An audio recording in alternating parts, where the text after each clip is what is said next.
What's up guys, I've got an amazing video for you today where we're going to be taking a look at all of the tournament prop bets for Euro 2024, which starts this Friday. If you don't know what Euro 2024 is, it's basically the second largest international football tournament in the world after the World Cup. So all of the best teams in Europe, Germany, England, Italy, etc. all compete in a tournament that lasts for 4 weeks, and the winner will be crowned Kings of Europe. So in this video, we're going to be taking a look at the whole tournament, all of the bets for the tournament, trying to identify some really good value betting tips that we will hopefully be able to make a profit from. Now, this is the 4th video that I've put out like this on YouTube.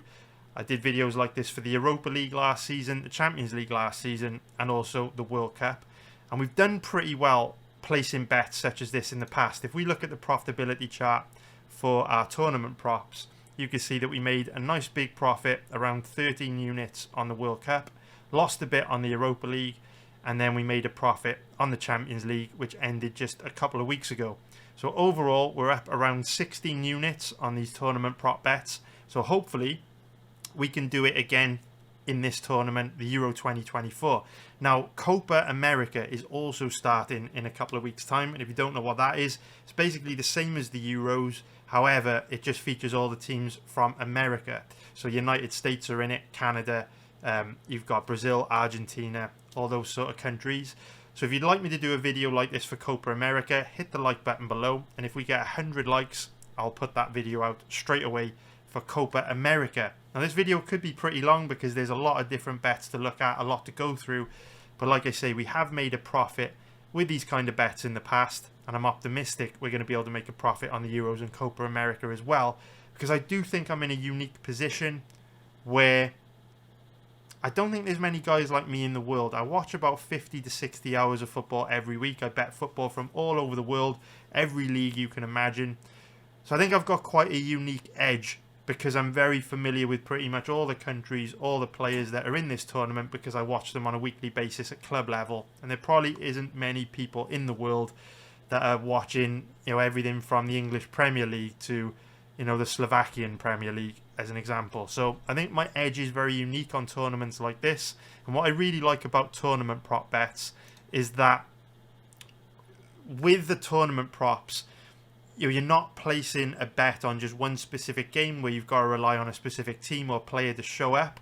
Obviously, with tournament props, you're placing bets that have got the entire tournament to win, either top goal scorer for the tournament or winner of the tournament. So I feel there's a bit less variance because you've got more games and more chances for your bet to kind of win. So if you bet a team to qualify out of a group, as an example, they can afford to lose a game and still qualify. It's not like your entire bet rides on just one game. So I feel that that's another reason why there's a lot of opportunity in these kind of bets. Also, if you would like to get my live betting tips for Euro 2024, I'll leave a link in the description below. On my website, you just go to the football betting tab. You can sign up to get my football betting tips.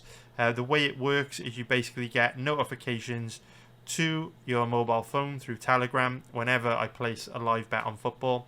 So if you'd like my live bets for Euro 2024, link in the description below. Check it out. But now, I think it's time that we get into trying to hunt for some decent value betting tips for Euro 2024. What do you think? Should we do that? And just to quickly cap off how we've performed on the sort of last few tournaments, I'm going to give you a brief overview of my general approach to tournament prop betting. Now, I don't know if this is the best approach. This is just the approach I've found that has worked well for me over the years.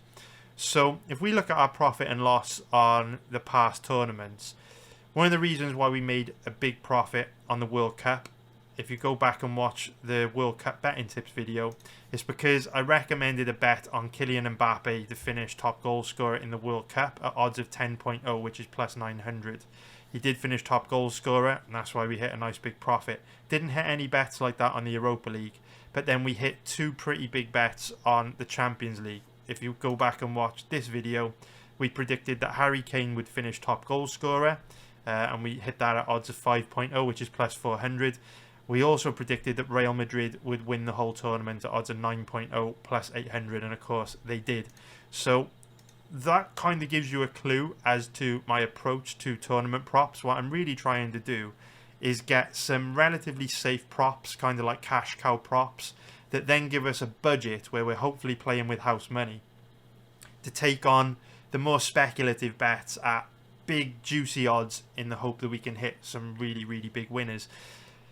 It goes without saying though that tournament props are risky. You know, these bets are mainly to make watching tournaments more fun, and because, you know, ultimately we will be placing a lot of bets, I would really, really, really encourage you, you know, not to bet too much on each of these props, because we might end up with a lot of bets, and you don't want to go blowing up your bankroll, blowing up your account. Yes, we are profitable on tournament props, and over the long term, very confident we'll be profitable on tournament props.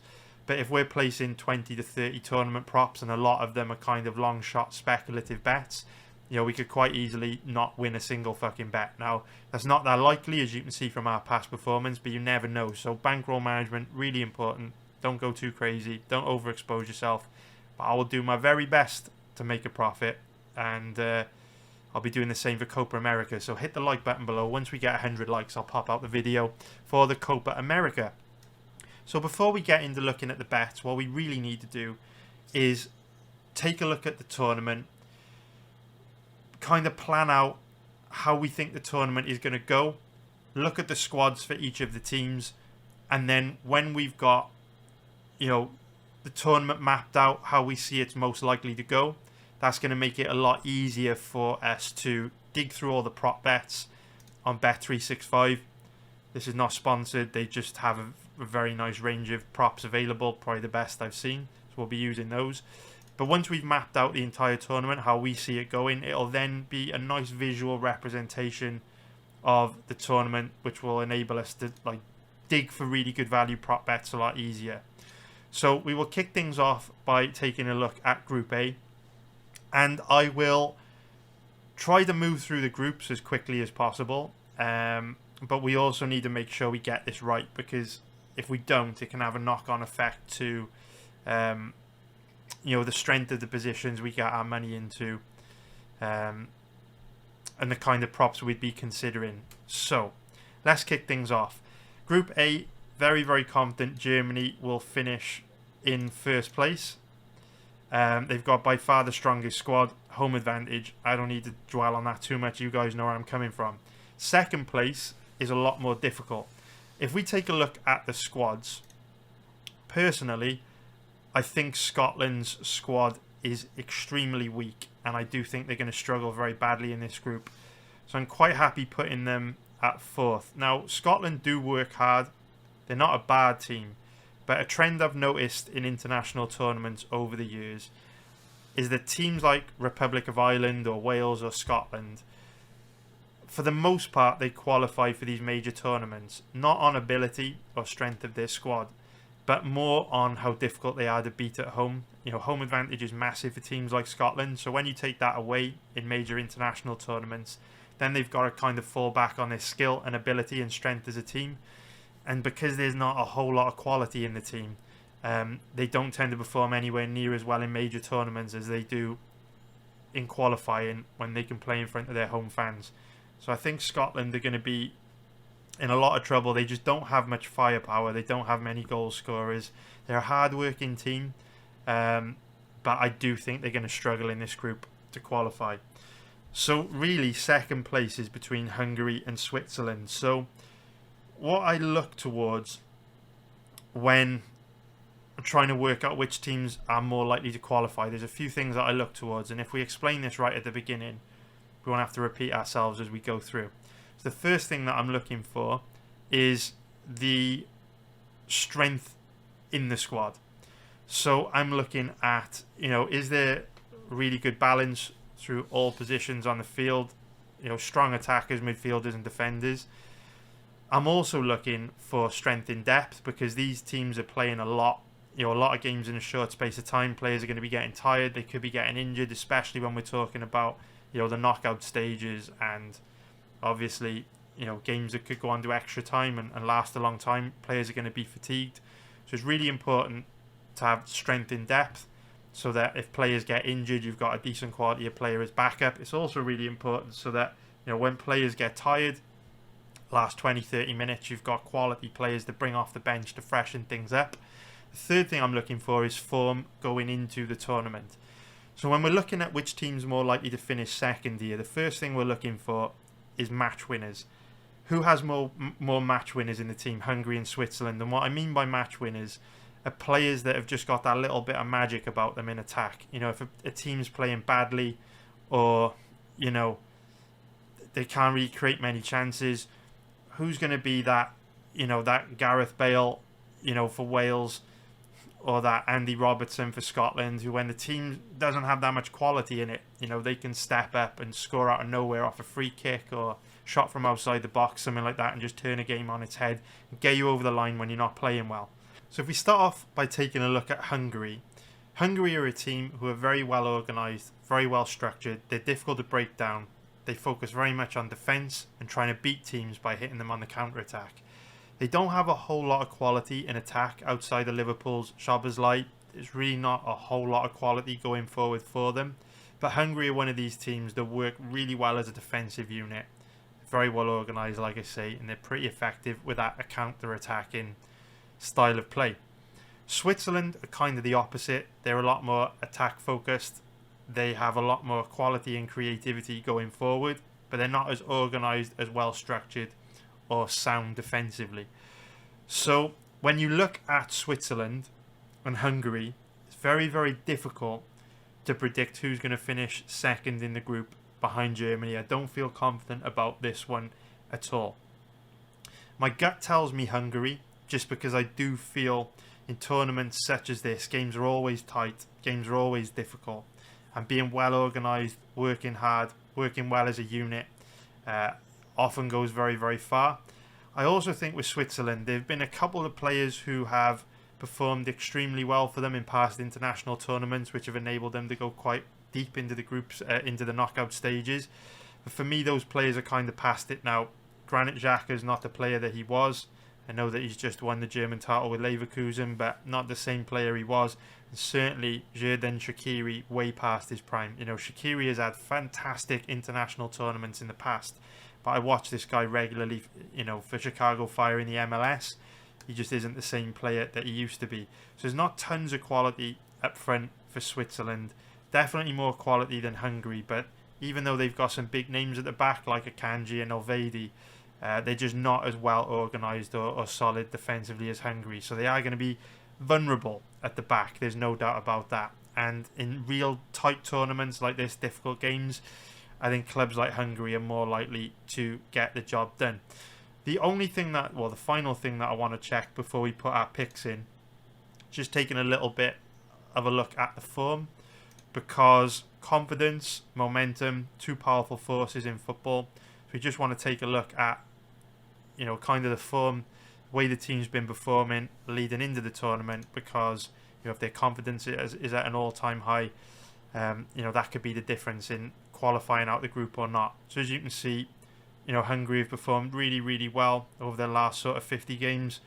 They've won and drawn a lot more games in recent history than they've lost. So everything looking good there for Hungary, performing really well. And then if we take a look at Switzerland,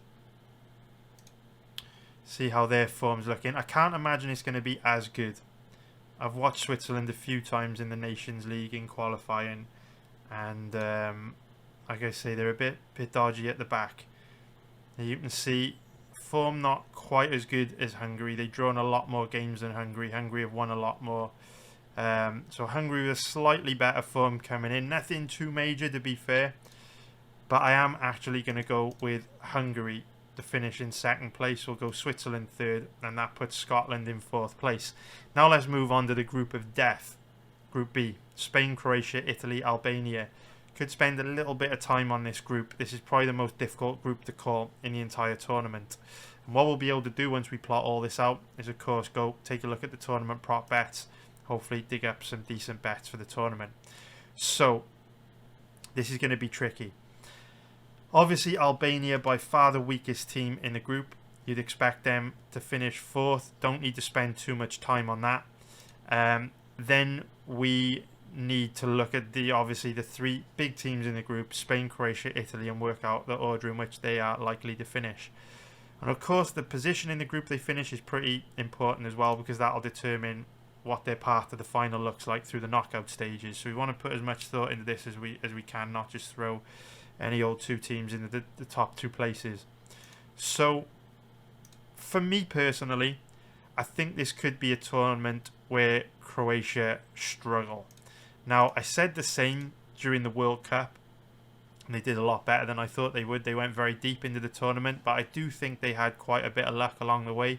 That Belgian game in particular was absolutely insane, how many times Belgium hit the post and missed insanely high XG goal scoring opportunities. It was like a freak result in my opinion. I think Livakovic, the Croatian goalkeeper, had one of the best performances of a goalkeeper I've ever seen.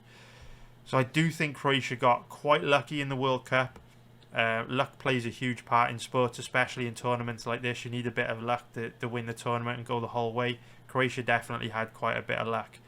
My issue with Croatia going into this tournament, similar in many ways to Switzerland. I think they've had a lot of excellent players over the years that have carried them deep in tournaments, but I don't feel these players are what they were. Guys like Ivan Perisic, Luka Modric, Marcelo Brozovic. Even though these guys are still playing at a decent level, Modric just won the Champions League. Obviously Brozovic plays week in, week out in the Saudi Premier League. I just feel like Croatia aren't the team that they once were. I do think Croatia could struggle a bit in this group. For a combination of reasons, really. We've already spoken about the fact that I think some of their top players in recent years aren't what they once were. I think Modric is like 38 years old now. For me, the real issue with Croatia, I don't feel they have a lot of match winners, and that's where I would kind of put Italy and Spain above them. Croatia, Italy, and Spain are three really strong teams. There's no way to dress it up. They're three of the best teams in the tournament. There's no doubt about that. But I think at this level, you need match winners. For when you're not playing well, or when you might be a goal down, just players that are going to produce a goal out of nothing. I don't see a lot of players like that in this Croatian squad. Like I say, Perisic, getting old now, kind of past it. Kramaric isn't that type of player. Neither's Petkovic, more of a target man. You look at their midfield, you've got a bit of creativity with, Pasalic and Meyer. But guys like, Kovacic, very defensive. Modric, Brozovic, kind of past it now. I don't see many match winners in this Croatian team. They do have a very solid back line. There's no doubt about that. And I do like the balance that their solid back line gives to their team. But for me, I think Croatia are the weakest out of the three big ones in this group. So I would go with Croatia to finish third, which I know will be very controversial and a lot of people will disagree with me on it. But we've got to pick one team third. And it ain't going to be an easy pick with how great these three nations are. So if we take a look at the squads on Italy and we remember the criteria that we're considering, recent form, and we want to be looking at match winners and strength in depth. This is an area where I do think Italy are potentially a bit ahead of Spain. Now, this pick is very, very difficult for me, because the one thing about Spain is they always play well as a unit. If we bring up Spain's squad, if we scroll down, where are we? So Spain are always well organised. They play well as a team. It's not easy to get the ball off them. Like I say, they're always well organised and solid defensively. It is always difficult betting against Spain, but I just feel there's more match winners and there's more creativity in this Italian team. It's tricky for me because when I look at this Italian squad, what I really like about it is there's a lot of young, hungry talent in here. Guys like Zaccagni, Retegui, guys like Fagioli look great for Juventus this season. For me, out of all the teams we've looked at so far, Italy have got the most balanced team. They've got a solid goalkeeper in Donnarumma, really solid back line. There's many combinations of solid back four you could pick from these players. really good spine throughout the team. Barella, excellent central midfielder with Jorginho. You've got some energy in the team with guys like Pellegrini and Cristante. And a lot of creativity up front. You know, Chiesa, I mean, Fagioli's listed as a midfielder, but we know he's a wide player. Zaccagni, very, very dangerous. And then you've got, you know, Raspadori, Schumacher, Retegui, who can play through the middle. So for me, Italy have got that combination of really good quality throughout the entire team in every position, and they've also got that strength in depth as well. Don't get me wrong, they haven't got any like world-class match-winning players like a Harry Kane or a Kylian Mbappe. But what I do feel they have is a real nice mix of good quality player throughout the team. So I really like this Italian squad. Now, it's very unlikely that international teams win back-to-back tournaments. And, of course, Italy won the last European tournament. So unlikely, or history would tell us, it's unlikely that they would win 2 major tournaments back-to-back in a row.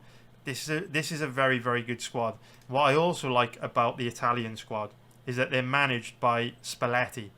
Now, what's interesting about this for me is obviously Spalletti. This is Spalletti's first major tournament as the Italian manager. And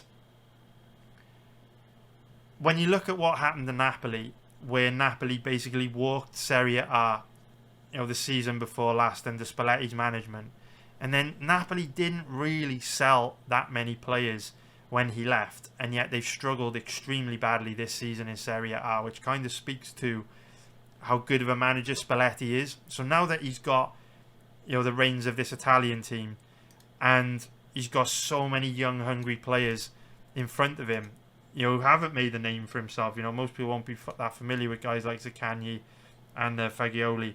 I just think Italy have got a really strong squad, strength in depth, a solid manager. I think they can do really well. Certainly a better squad than Croatia. But if we look at Spain, Spain is similar in many ways to Italy in that they don't have the huge names, like the huge match winners like a Kylian Mbappe, a Harry Kane, but they are quite well balanced. I don't feel they've got as much quality as Italy, but as ever, Spain will be well balanced, they will be well organised, it'll be difficult to get the ball off them, and they're always going to have creativity, they're going to move the ball well, they're going to be great in possession. But I do think Italy are the stronger squad. Final thing I want to check before we make our picks is let's look at form coming into the tournament. So if we look at Italy, we take a look at their recent results, we can see that they've been on quite a good run. They've won 1, 2, 3, 4, 5, 6, 7 of their last 2, 4, 6, 8, 10, 12, 7 of their last 12. Not bad. They've only lost 2 of their last 12. So Italy are on a pretty good run. They've only lost 1 of their last 10 games. It's pretty impressive. I mean, Spain probably going to be pretty similar, I would imagine. Let's take a look at Spain's form coming in. I'm quite happy with my Croatian pick finishing 3rd. I don't think Croatia are what they used to be. I think it will be Spain, between Spain or Italy for the top spot. Spain's form's brilliant coming in. I was going to pick Italy for top spot, but then seeing this,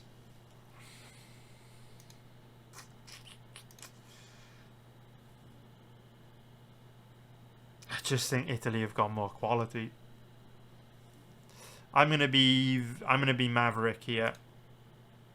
I'm gonna pick Italy top, Spain 2nd, Croatia 3rd, Albania 4th. And I know this is controversial, and literally this is one of those groups where any of these 3 could finish top, right? This is not a super confident pick, but I just think with Spalletti as manager, his first major international tournament, strong squad, a lot of young hungry players, I'm going to go Italy. Alright, Group C. Slovenia,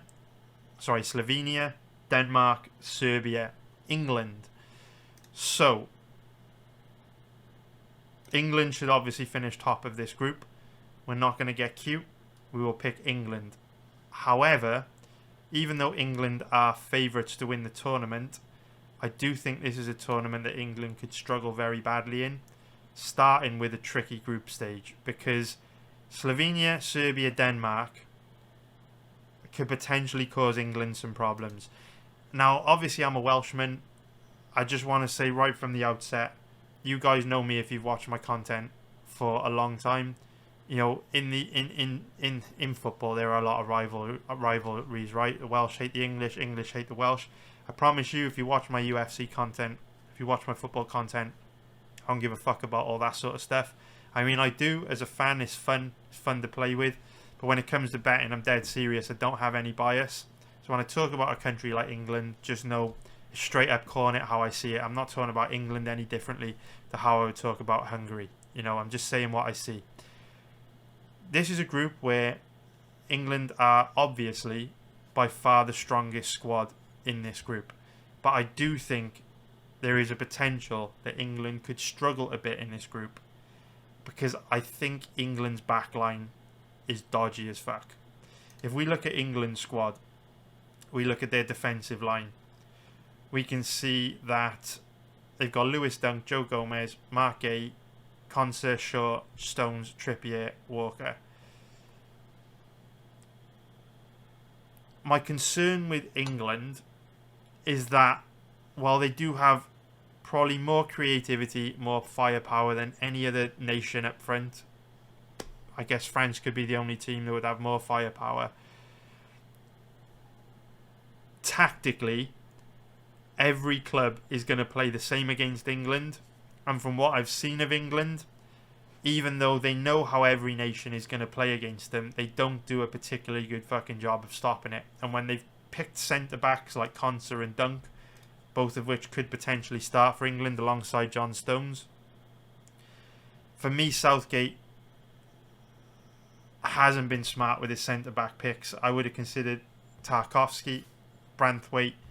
My issue with the English backline, guys like Trippier get caught out of position a lot.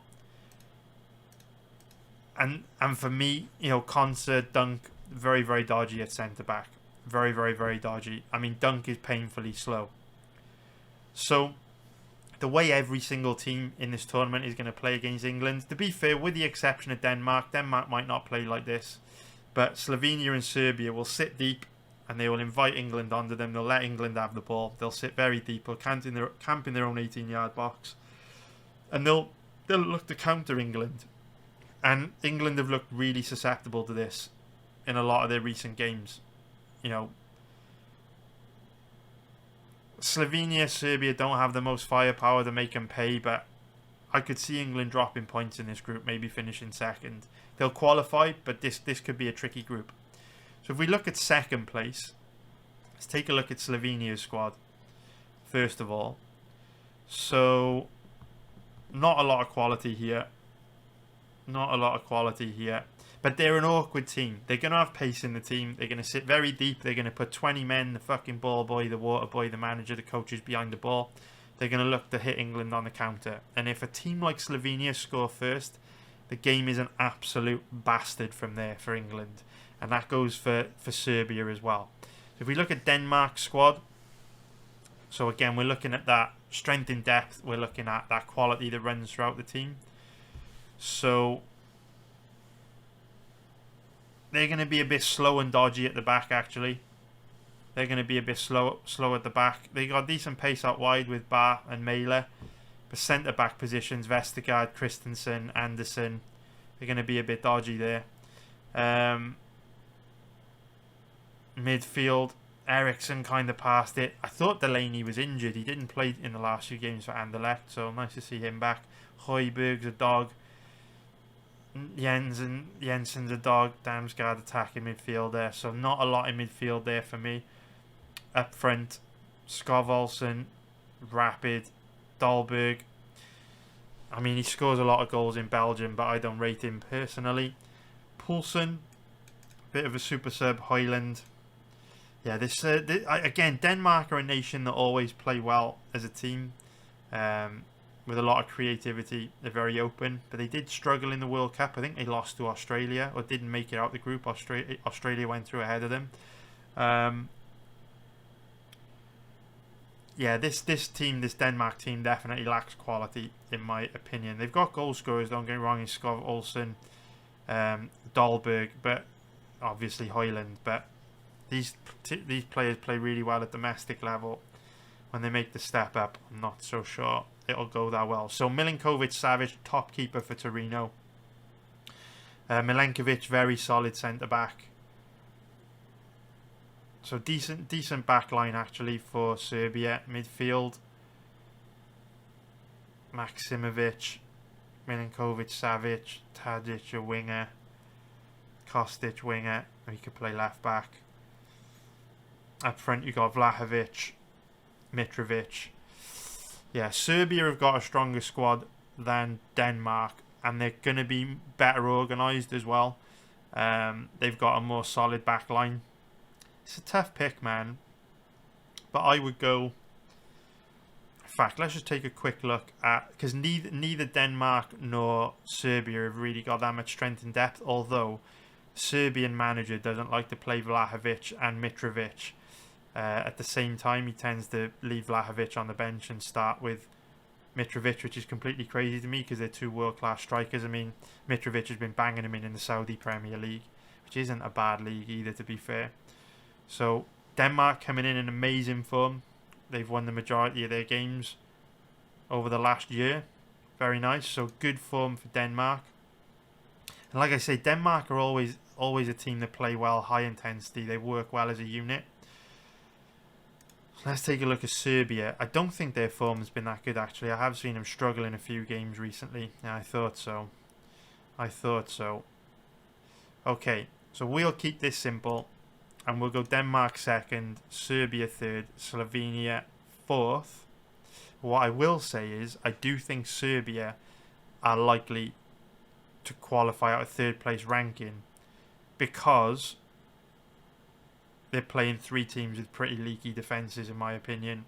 And so Serbia are likely to score more goals in the group stages than a team like Croatia, who are in a tougher group. That's interesting. Alright, now let's take a look at Group D, which is potentially a group of death. Because this is the kind of group where you've got four pretty solid teams.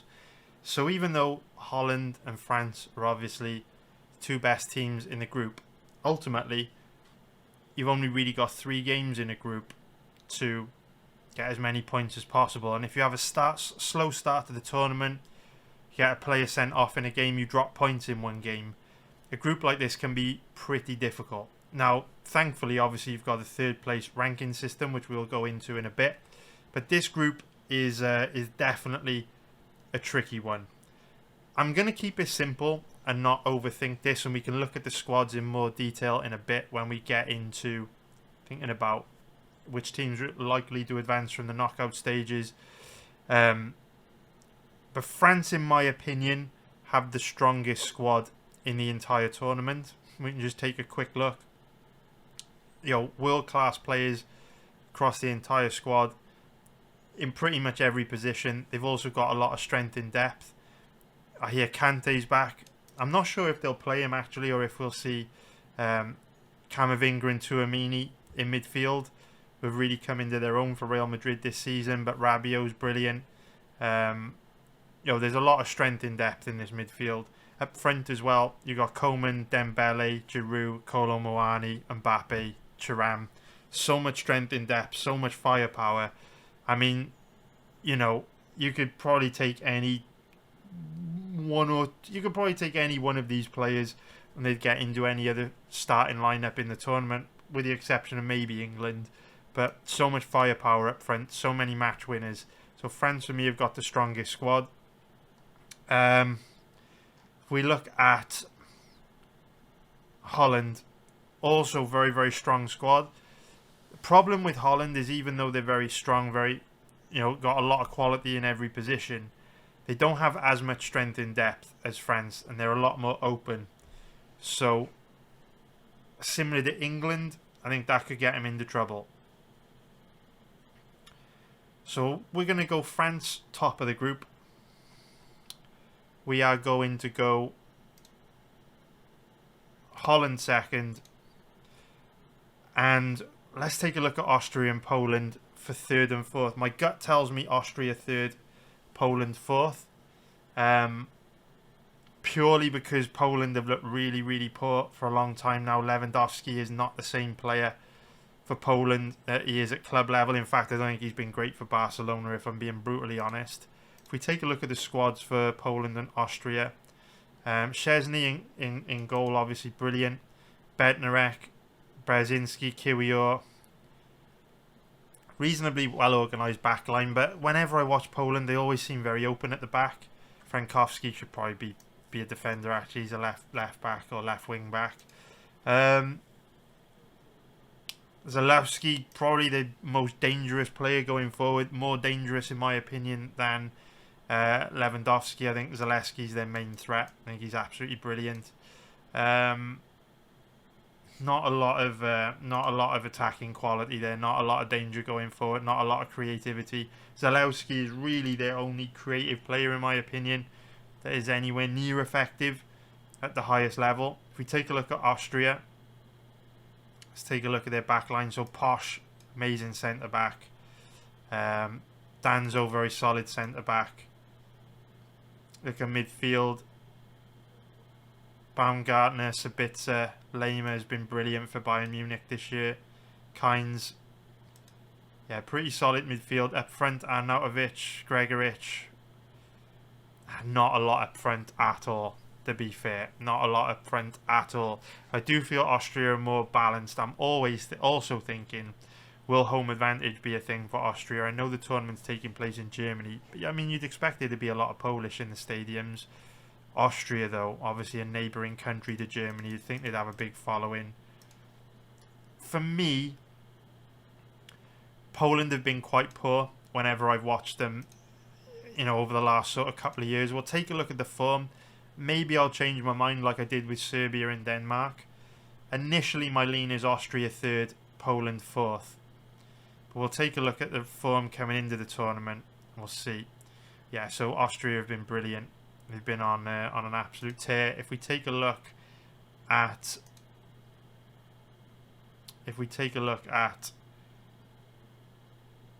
Poland, I know they've been struggling. Oh, they haven't actually. They're in pretty good form as well. I thought they had. Maybe it was the games I was watching last year. They were fresh in my mind against Albania, Moldova. Tricky. See, this is a crazy group because you could easily see Austria beating Holland. Less likely, I think, Poland would beat Holland. For that reason, I should probably go Austria 3rd. There we go. Alright, so Group E. This is an interesting group. I've done something controversial with my picks on Group B, with Italy finishing top.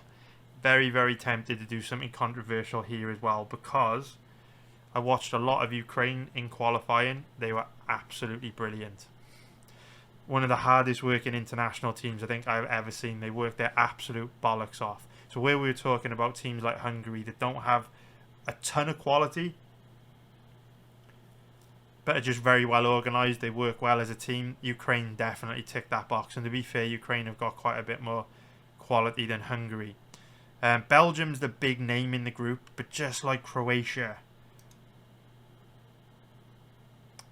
I feel Belgium consistently underperform in these major tournaments. So if we bring up their squad. Alright, let's take a look at Ukraine's squad first of all. So who can we okay, so bottom spot isn't that easy in this group. Obviously with Slovakia, Romania, both two of the weaker teams in the tournament. I'm pretty sure Ukraine and Belgium will qualify out of this group. Just need to know which way around. Obviously the obvious pick is Belgium, but I've been so impressed by Ukraine. And they're kind of the opposite of Belgium in the sense that they don't have the quality of player that Belgium has. But Belgium are one of these teams, a little bit like France as well, to be fair, that sometimes they don't really show up in big international games. They fuck about a bit. They just don't look like they want to be there at times. And similar to maybe England, I feel quite often that the big Belgian stars, the Lukaku's, the De Bruyne's, they don't always show up at international level. Certainly that's the case with Lewandowski for Poland, which is why I've got them finishing bottom of the group. I think with Poland, similar in a lot of ways to Cristiano Ronaldo for Portugal, sometimes Poland would play better without Lewandowski, in my opinion. I'd say the same about Ronaldo for Portugal. So let's take a look at the squads then of Ukraine and Belgium. So Ukraine, Lunin, obviously top keeper. He helped Real Madrid win the Champions League. Bondar, Matvienko, Mikolenko. Again, it's one of these things. It's a pretty well organised back line. No big names, but similar to Hungary, they're quite well organised. Midfield, you've got Yarmolenko. Obviously performed well in qualifying. Mudryk. Zinchenko plays centre mid for Ukraine. Malinovsky, very, very dangerous. Up front, Dovbyk, who's obviously been banging them in. So again, doesn't have the same quality, or they don't have the same quality as Belgium. But they've worked their fucking bollocks off. Very much like Hungary, a really good, well-organised unit. So Belgium, and goal, Castells. At the back, Castagna. I do like Castagna a lot, to be fair. Very good attacking right back. Meunier, Vertonghen, dodgy as fuck these days. Witsel. They're quite dodgy at the back, actually. They are quite dodgy at the back. Midfield, De Bruyne, obviously one of the best players in the world. Onana, excellent. Tielemans, again, quite light in midfield. Up front, Lukaku for me. I fucking take him or leave him. Luca Bacchio, nightmare. Pace for days. Very dangerous. Trossard, brilliant. Openda, brilliant. Doku, brilliant. So, for me, Belgium are a little bit like Switzerland in that they are quite dodgy at the back, but deadly going for, or not dead. You can't say Switzerland are deadly, but definitely they're a top-heavy team. All their qualities up front, defensively, dodgy, and they do look as well. To be fair, Belgium have got quite a lot of strength in depth because they can't play all these attackers, and you've even got like Carrasco, who's a winger. De Bruyne would play attacking midfield with Onana probably just behind him. Trossard out wide, Luca Bacchio out wide, Doku out wide. So you can't play them all. So they do have strength in depth, which is something that, to be fair, Ukraine don't have a lot of. I do like Ukraine. How have their form been looking versus Belgium? I mean, when you look at Belgium's squad, they're the obvious pick, and sometimes it's best to just not overcomplicate things, because if you just pick the most likely team to finish top of the group in all groups, yes, you might get, you know, the odd team here and there slip up, like a Belgium or an England or a Croatia, but they're not all going to slip up, or at least it's very unlikely. So if we look at Belgium's form coming in, they've been on a really good run. If we take a look at Ukraine,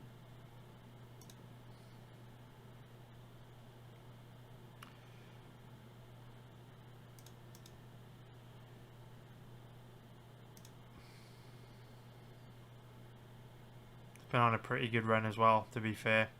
When you see that front line, the amount of strength and depth Belgium have got up front, I've got to kind of go Belgium first, Ukraine second. Then we look at the third, fourth place teams, which is significant because obviously the third place teams that perform the best, 4 out of the 6 are going to go through. We'll talk about that next. We do need to take a look at Slovakia and Romania here. So Slovakia, Dubravka in goal. Backline, Skriniar, top centre-back. Midfield, not a whole lot there in terms of creativity in midfield. Up front, not a whole lot there either, to be fair. If we look at Romania, possibly even less. Possibly even less. But Romania, Slovakia, they're going to play in exactly the same way, exactly the same tactics, sit very deep and just try and hit Belgium and Ukraine on the counter. And to be fair, Belgium will be quite susceptible to that, so they could drop points. So I am going to go with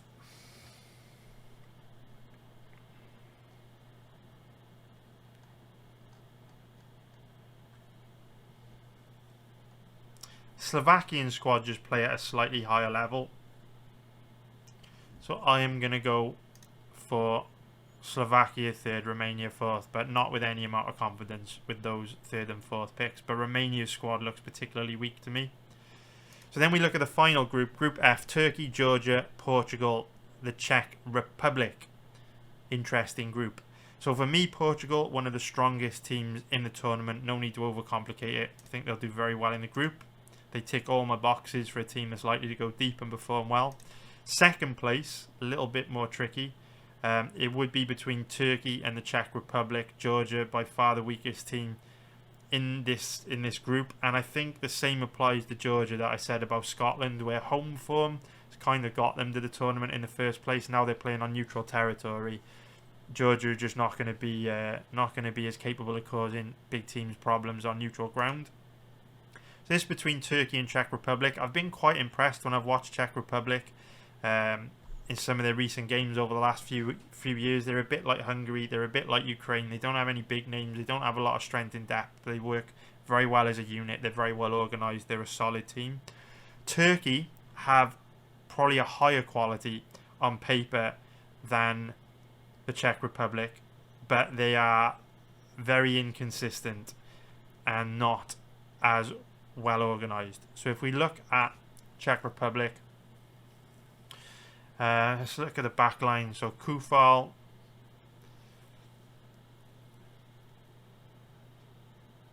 what you also notice about one of the reasons why I think teams like Czech Republic are quite well organised, they've got a lot of players that play at the same clubs.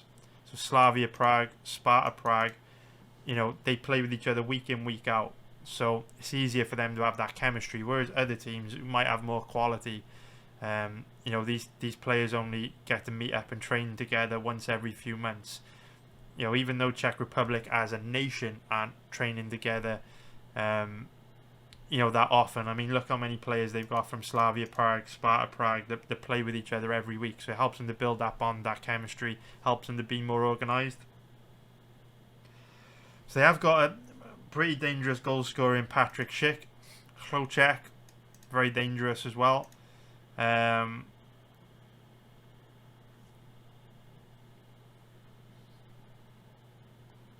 we look at Turkey are going to have better quality, there's no doubt about that. Turkey, very, very heavy metal football, usually very open, all-out attack, which doesn't always tend to work that well in major tournaments. So Turkey have definitely got more creativity, but wide open. And the Czech Republic are well organised. So I'm going to go Czech Republic, Turkey, Georgia. So these are the groups which will help us pick out some pretty cool prop betting tips when we get into it. But for now, we need to plot out the rest of the tournament. So now let's figure out the ranking of these third place teams. So the way this basically works is all of the teams that finish third in the group will go into like a mini league table, and the 4 teams that finish higher in this league table will progress in the tournament. So you can see these 4 places are shaded here. Now obviously when there's only 3 games in a group, it's quite likely that a lot of these third place teams could finish with the same number of points. So the way that it works, if a team finishes on the same number of points, is initially it goes on goal difference, who finishes higher. Then it goes on, if that's equal, it goes on goals scored, and then there's like a series of criteria that goes down to even, how many yellow cards one of these teams has received as a tiebreaker. It's unlikely it'll get to that level, although I do think in the last African nations, Ivory Coast were in the ranking of third place teams, and I think they went through on some kind of card system, so it could happen, but obviously that's an intangible that we're not really able to quantify. And so what we want to be focusing on where we're ranking these third place teams, and it is important where we rank them, because where we rank them will determine who they play in the round of 16 knockout games. What we're thinking about is not necessarily who the best teams out of all the teams that finished third is. It's which teams are likely to accumulate more points during the group stage, and naturally those teams should be the ones in a weaker group. We've also got to think about, you have teams that finish third end level on points, which teams are likely to have the better goal difference, so who's got the best balance between attack and defence. And then you've got to think about which teams have got those goal scorers where, you know, even if they lose a lot of games, who can be losing games but still scoring a decent amount of goals. Like Turkey might be a good example of that, because they're a very attack focused team compared to someone such as, to be fair, pretty much all these third place teams are pretty attack focused, so that's not the best example. But if we get into it then, so we got Switzerland, Croatia, Serbia, Austria, Slovakia and Turkey. So who is more likely to finish top out of the third place ranked teams? So the first thing that I want to look at is what is the weakest group out of all of these, because obviously the weakest group, you would assume the third place team would have the most chance of scoring goals. Now what is interesting about this is that I actually think Group E is a group where the team that finished third could potentially get a lot of goals, because Belgium, Ukraine and Romania, none of them are going to be particularly good defensively. Now it's a shame that Slovakia are quite a weak nation, but this is an example where a team like Croatia could actually struggle to get through from third place ranking because their group is very difficult, and a far inferior team like Slovakia could get through because they're in quite a weak group. So this is actually quite a tricky one. I'm going to go with,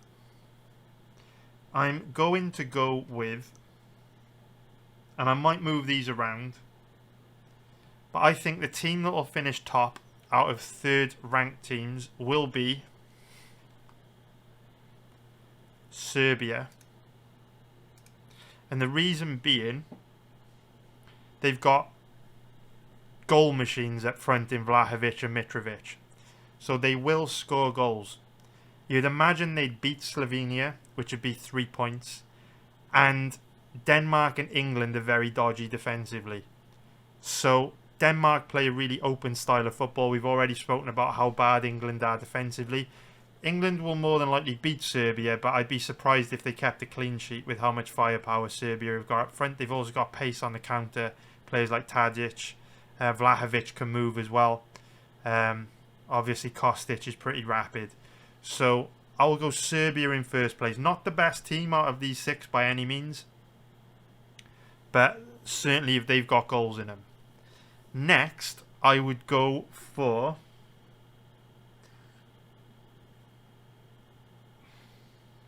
Switzerland are likely to get goals because Germany are dodgy defensively and they should beat Scotland. Hungary very tight. To be fair, this could be a sweaty group. Austria don't have much firepower up front. Turkey, Portugal are going to be tight. Czech Republic are tight, well organised. Croatia is so difficult.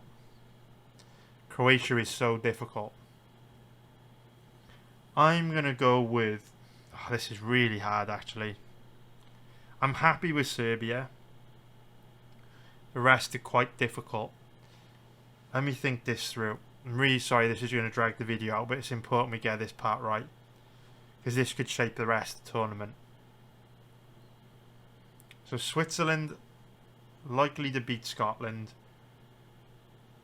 Probably draw to Hungary, lose to Germany. That would put them on 4 points. Croatia, this way it gets really hard. Could probably pick up a couple draws against one of these. They've beat Albania, that would put them on 4 points. Serbia, I think they'll beat Slovenia. They could get a point against Denmark or England. That would put them on 4 points. This is where goal average is so important. Austria will be difficult to beat Holland or France. And they don't have much firepower up front, so Austria could probably finish lower points than these 3. Slovakia, see, the Romania game could be tight, where they'd pick up a draw and then could easily lose to Ukraine and Belgium, which would only give them a point. Then you've got Turkey, similar position to Slovakia. They probably beat Georgia, to be fair. Maybe get a point against the Czech Republic. So we will put Croatia in there because I think they will likely get a point against either Italy or Spain, and they will beat Albania. Switzerland. So we said that. So hard. It's very hard. So Serbia, I'm quite happy to finish top.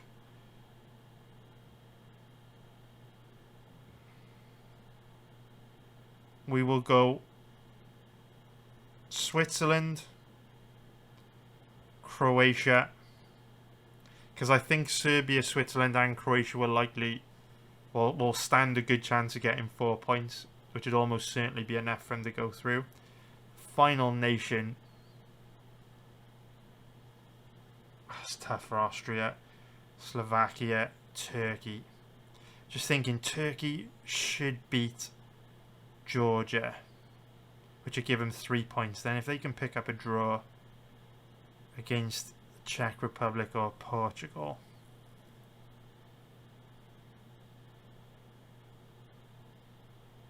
yeah, because there's no easy 3 points in this group for Austria, and there's no easy 3 points in this group for Slovakia. So by process of elimination, we go Turkey, and it doesn't really matter what two we go for here. If we go for Slovakia, oh, there we go. No way, we can't continue. Oh my god. Okay, I'll get this figured out and I'll be right back.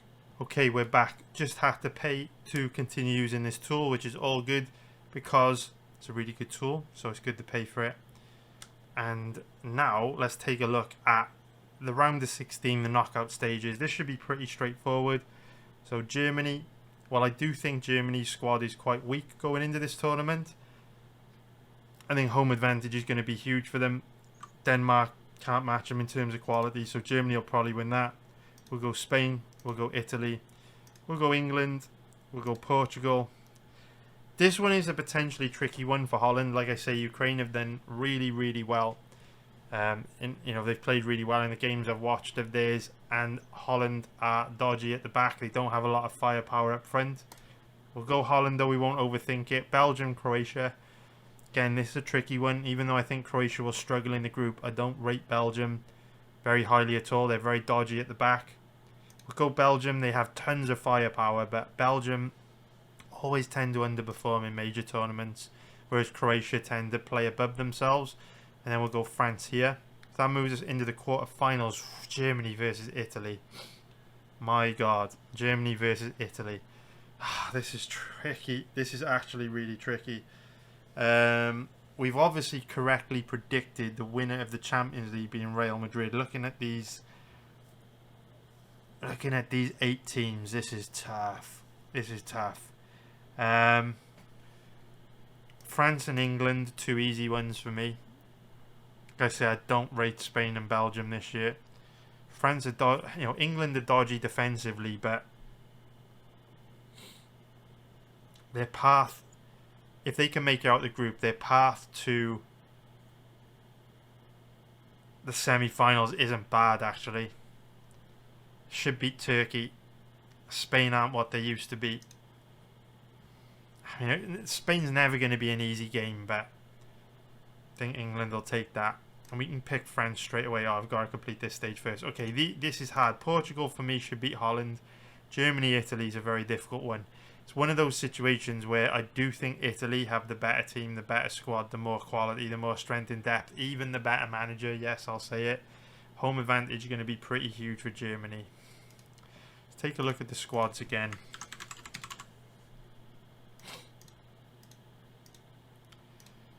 So, Neuer or Ter Stegen, to be fair, in goal. At the back, Rudiger, Schlotterbeck, Kimmich, probably play right back. Midfield, Andrich, Gundogan, Musiala, Crucible, Florian Wirtz up front. Up front is a position where I worry for Germany. Füllkrug is very dangerous, but outside of that, Not a lot of out and out goal scorers. Take a look at Italy.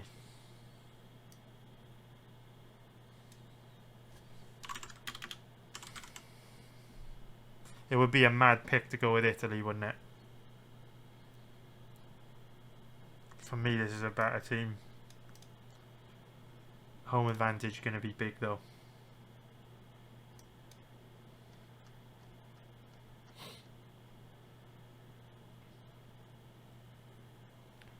I think Italy have got more strength in depth and more quality in the team.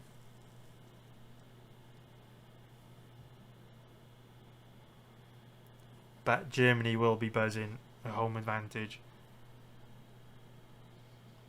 So what would he play? He would play probably Andrich, probably Kroos in midfield.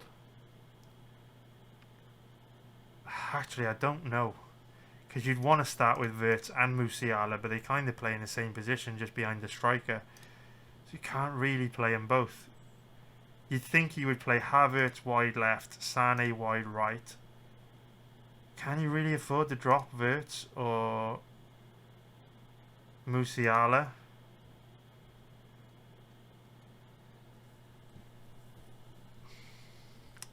There's always going to be those games which are extremely difficult to call. This one would be difficult to call for me. Say full crew gets injured, you've got no goal scorers left. No real out and out goal scorers, in my opinion. Whereas Italy do, in my opinion. Some people might disagree.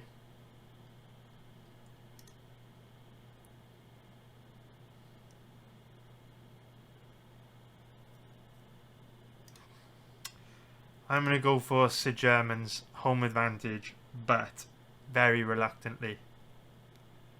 And we need to keep an open mind when we're looking at the tournament props, because you could run like a different simulation with Italy in this space, no problem. I mean, Italy have got Switzerland, they should beat them. Germany should beat Denmark, so I'm pretty confident we'll see. But Italy might not even make it out the group, though. This is where it gets complicated. So in the final, France and, oh God, Portugal were the strongest squads in the tournament, to the extent we didn't even have to look at it.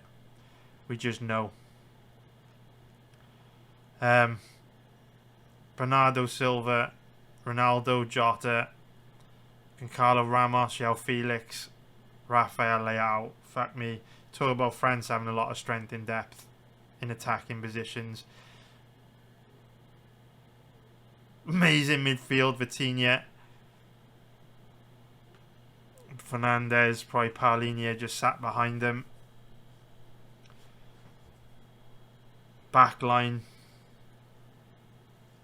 What will he play? Probably Cancelo and Dalot, left and right back. I hope he doesn't play Nuno Mendes. He's a fucking liability. Who would you have then? Centre backs, probably Ruben Diaz and Inacio.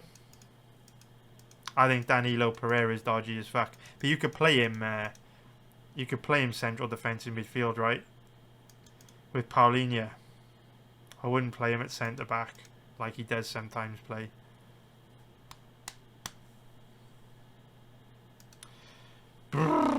Portugal, it's gotta be. Portugal-France final. Oof. Oof. Oof. Portugal-France. The irony of that is, without putting like too much thought into it on a game-by-game basis, in my opinion, these are the two strongest squads, best teams in the whole tournament. And when you look at every team in this tournament, there aren't many teams which tick the three criteria that I'm looking for. Where I'm looking for quality in every position, strength in depth across the entire team, good form coming in. These two tick every box. There's a couple others that do, but Portugal, France ahead of all the others in my opinion. So I didn't actually think I would come to this conclusion, I thought I would have Italy going deeper, but running into Germany is a bit of a minefield. But the way things could go differently is, you know, if Italy were to finish second in the group, then they would play Hungary in the round of 16, who they'd probably beat. And then they'd play England, who they'd probably beat. And then they're into the fucking semis. So instead of going out in the quarterfinals, all of a sudden Italy have made it to the semis, and I could see them beating France and making it to the final. Do you know what I mean? So it's could easily see Italy finishing second, even see them finishing third. Anyway, we need this as a reference point so that we've got something to refer to when we're taking a look at these tournament props, which we're now going to get into. So my general approach to tournament props is I am looking for relatively safe bets that are very likely to bank us a profit, that I can then use the profit from to take calculated speculative bets on, you know, higher risk bets that are obviously much less likely to win, but we're hopefully using, you know, house money to free roll on them. That's my logic. That's what I've done on these tournaments, and it worked for the World Cup. It worked for the Champions League, where we were able to use like house money to bet on Real Madrid to win the tournament outright, Kane to finish top goal scorer, Kylian Mbappe to finish top goal scorer. That's kind of what we're going to do here. But I'm going to make a list of all our bets, and I will put them in my Discord in the announcements channel. So join the Discord if you haven't already. So I'll type all these out, and then we'll know where our profit and loss is at the end of the tourney. Don't forget, if you want me to do a video like this for a Copa America, hit the like button below. 100 likes, bang, we'll get it out straight away. So in terms of to win outright,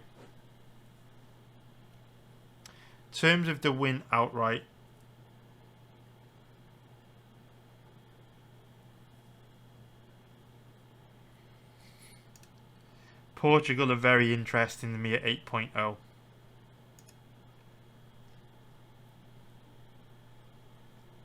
But I don't want to make donations to the betting site.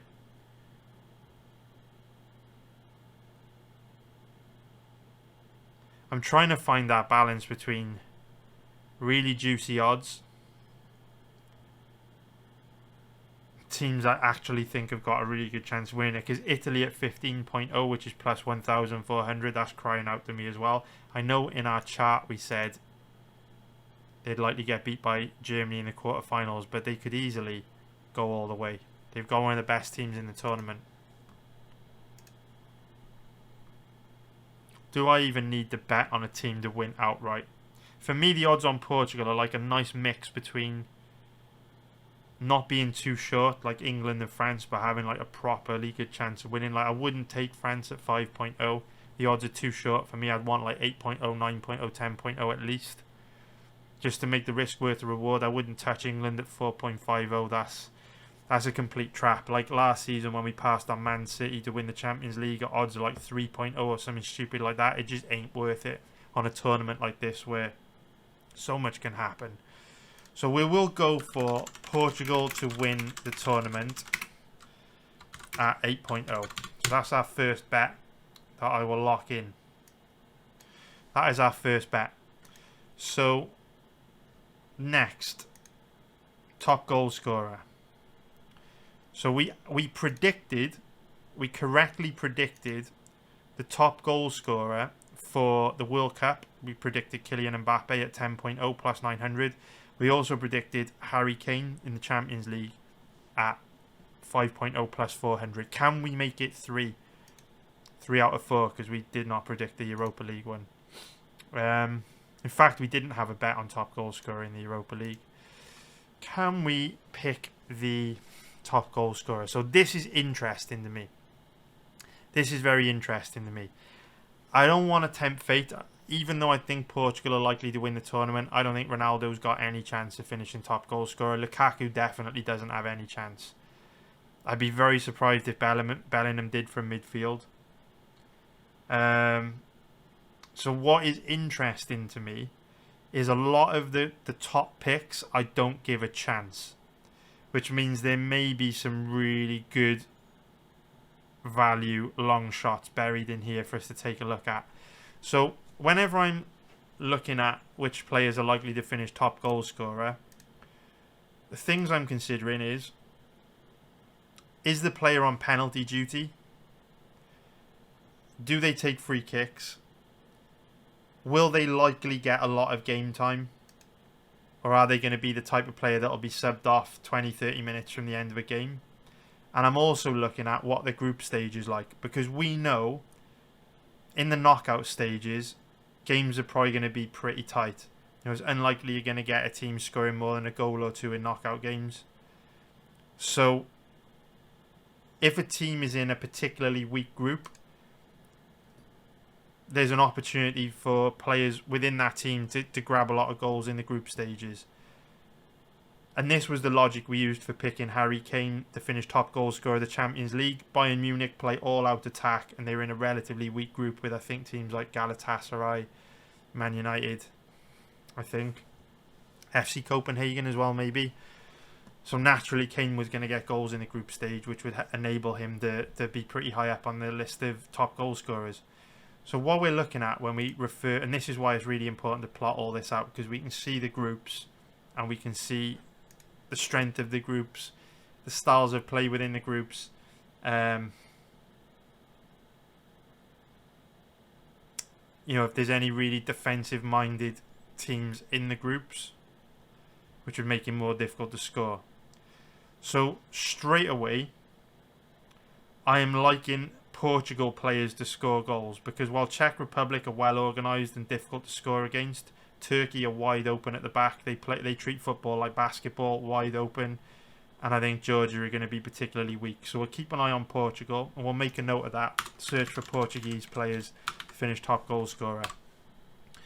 This league as well, to be fair, pretty weak group. Even Ukraine, which are one of the stronger teams, open football. So Belgium could get some goals in there.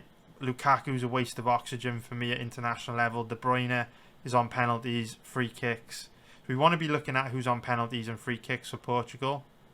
Could be Ronaldo, could be Bruno Fernandes, difficult to say. France,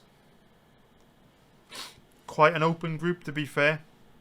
It's quite an open group. Netherlands play open football, so do Austria. So even though it's a tough group, there will be goals in that group for France.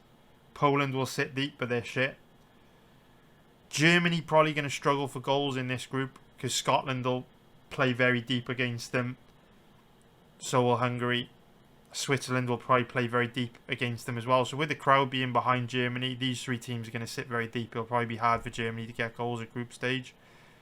Very tight, sweaty group. I can't see there being many goals in this group. And England, again, Serbia and Slovenia will sit deep against England. Denmark, not so much. So you could see Harry Kane banging some in for them. So the nations I've picked out there, Portugal and England, and France. So we want to be scouting top goal scorers from France, Portugal, England. So it could be Bruno Fernandes or Cristiano Ronaldo on free kicks and penalties for Portugal. Ronaldo's just kind of lost his killer instinct, his finishing ability in the Saudi Arabian Premier League, so I can't see him getting that back at a major international tournament. So I do not like Cristiano Ronaldo at top goal scorer for the tournament, even though I think Portugal will likely win it. Bruno Fernandes, very interesting for me at 41.0, just because the odds are mad, and he might be on free kicks and pens. And he's likely to play almost every minute for Portugal. I do like Bruno Fernandes. In fact, Bruno Fernandes would have finished top goal scorer for Portugal in the World Cup if it were not for, I think, Goncalo Ramos scoring that hat-trick in one game. I can't remember who it was against. Maybe Switzerland. So Portugal, I like Bruno Fernandes, 41.0. Ramos probably won't get a whole lot of game time over Ronaldo. I mean, he might do. I'd prefer Ramos up front to Ronaldo, if I'm being honest, but That's just me. Jota probably won't get a game time. He might do, actually. Leo won't be on free kicks or penalties, though. That's the thing. It's going to be hard for anyone to finish top goal scorer that's not on free kicks or pens. So Harry Kane, 6.50. I do like that. I do like it. And then Kylian Mbappe. 5.50. In what is quite an open group as well, actually. Quite an open group. So what I'm going to do, I think, so if we take a look, so that's quite an open group. Austria, Netherlands play open attacking footballs. There'll be goals in there for Mbappe. A little bit more difficult for Harry Kane. Bruno Fernandes, like an outside bet. If we look at, so then Serbia, you could see him getting some goals against Serbia. Netherlands, open sort of team. Germany, open team. France will play Belgium. Czech Republic, a bit tighter. So what I'm going to do, I'm going to go for two props here. I'm going to go for Kylian Mbappe to finish top goal scorer, 5.50. He's on free kicks. He's on penalties. He's a fucking goal machine. So we'll go for Mbappe to finish top goal scorer, 5.5. And then what I want to do is go for a long shot. And I'm going to go for Bruno Fernandes. Wherever he's gone, I've lost him. There we go. Bruno Fernandes to finish top goal scorer at 41.0. And again, bit of a gamble because Ronaldo may be on free kicks and penalties. But Ronaldo does tend to come off. They'll probably put Goncalo Ramos on for 20-30 minutes at the end of every game. Ronaldo hasn't been playing well in the Saudi League. He scored a lot of goals over there, but every time I see him play, he's just, for me, not the player he used to be. So we've got Portugal to win the tournament, Mbappe to finish top goal scorer, Bruno Fernandes to finish top goal scorer. Alright, what is up next? Okay, so this is a betting market that I do have a lot of success on. So remember when, right at the beginning of the video, I said that I watch 50 to 60 hours of football every week. I watch football all across the world in every league you can imagine. With betting markets like top team goal scorer, I feel I have a unique edge because, I mean, I watch all these players play on a weekly basis. I'm very familiar with them, so I might be able to find little edges in areas that people aren't looking. And we were quite successful, if I remember back to the World Cup, at hitting winners in this particular betting market. So again, same things apply to finish it, or to picking winners for top team goal scorers, top tournament goal scorer. We're looking at who's on penalties, who's on free kicks, who's getting a lot of game time. And that's basically what we need to focus on for top team goal scorers. So I'm not too sure who would be taking penalties for Germany. I'm guessing either Florian Wirtz or Ilkay Gundogan. I wouldn't imagine it would be Kai Havertz. I'm just going to Google and see if Google answers for me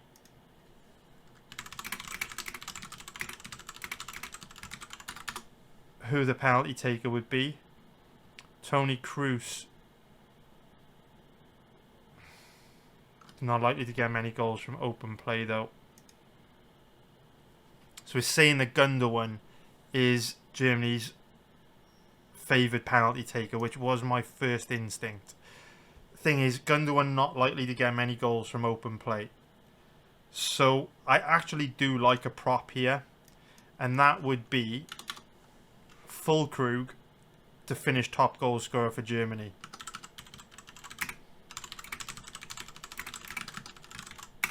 At 6.0. And the reason being, even though he's not on penalties or free kicks, he's basically the only out-and-out striker Germany have got.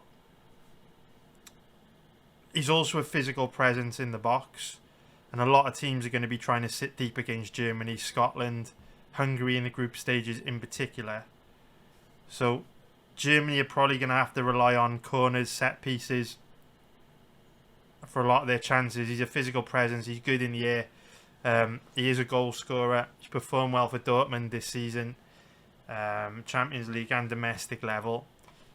He's the only out-and-out goal scorer in there for me. Florian Wirtz, obviously very dangerous, but a lot of the time Wirtz will come deep to pick up the ball. We saw him do this for Leverkusen in the Europa League final against Atalanta. So Wirtz isn't always playing in advanced positions, in goal-scoring positions, whereas Füllkrug will be. Wirtz can be more of a playmaker coming from deep at times, so we'll go Füllkrug. I quite like that. Alright, top goal scorer for Scotland. We might have to rely on the Googles here for penalty taker for Scotland. It would be John McGinn, right? Again, I've got to use Google to figure out who the penalty takers would be. Top goal scorer for... Oh, actually Robertson. It might actually be Robertson. 29.0.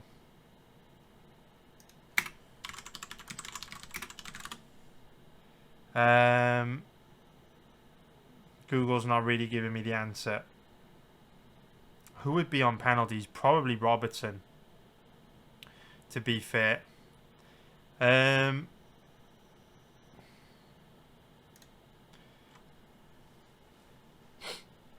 This is where we need to do a little bit of research. Because Shea Adams, the odds on Shea Adams at 6.50 seem really generous to me.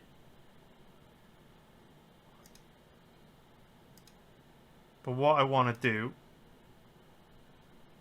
is take a look at some of Scotland's recent competitive games and see who's been starting up front for them. So we'll forget about... Actually, the friendlies might be useful because obviously they are trying to get ready for the tournament. So they're playing with Shankland up front to start there.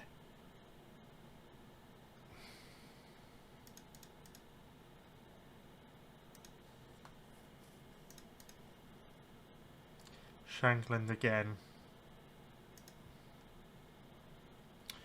Alright, so these are the qualification games, so these are high stakes.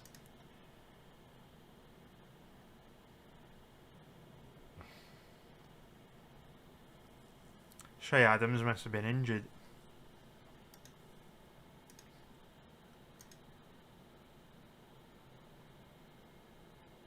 I'm going to give Scotland the miss. Instinct says Shea Adams, but hasn't been playing for Scotland recently. I'm guessing he was injured because Lyndon Dykes has been starting and Adams is a much better player than Dykes.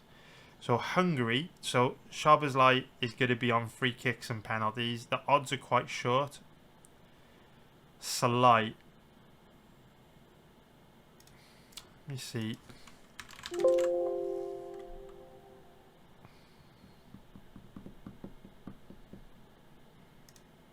$7.0 on Salai is interesting because Szoboszlai obviously plays midfield.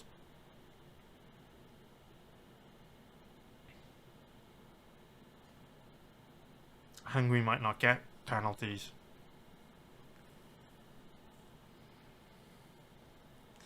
Again, this is just like me kind of showing you my thought process, research process. So what I want to be looking at a situation like this where I'm tempted by Salai is to look at Hungary's recent competitive games and see who's been scoring for them. See who the informed goal scorer, their main threat is.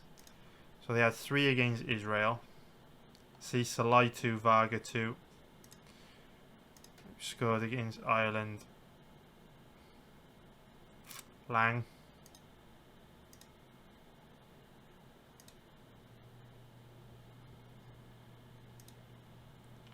Szoboszlai. See, Szoboszlai's only got 1 in the last 3 so far. And then he's taking a penalty there. But he might not get a penalty, see? But it doesn't look like Salai has actually got that many goals. So Szoboszlai.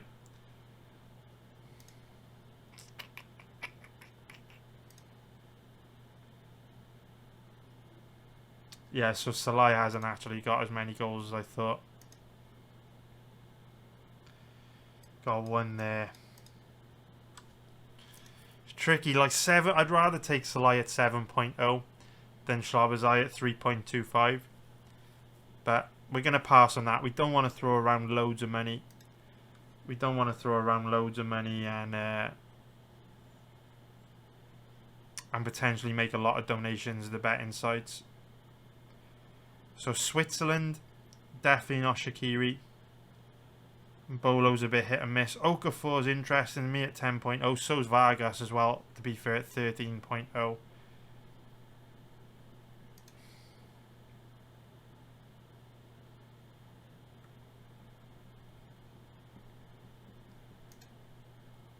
We're going to give Switzerland the miss.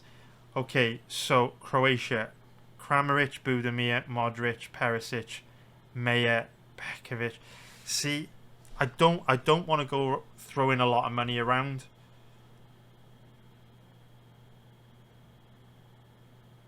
But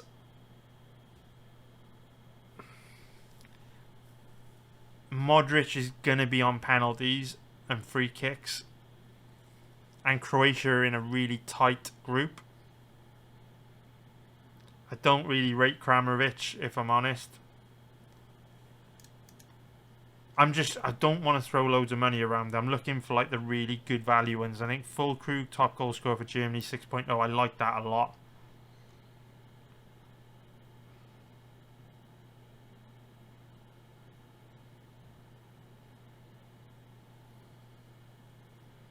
My only concern with Modric is, will he get a lot of game time?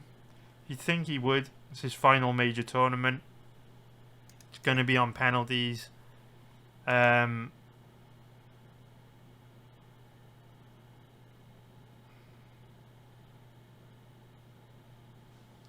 don't see Croatia getting many goals. I do actually like Modric. My only concern would be Modric not playing as much as I would expect him to. But it's his final tournament for Croatia. They don't have a lot of quality in there, so you'd think they'd start him in every game. Let's go Modric, top goal scorer. And a big part of my reasoning for taking Modric, top goal scorer at 9.0 is because I don't think Croatia will get that many goals from open play in the group. I think this group will be really tight.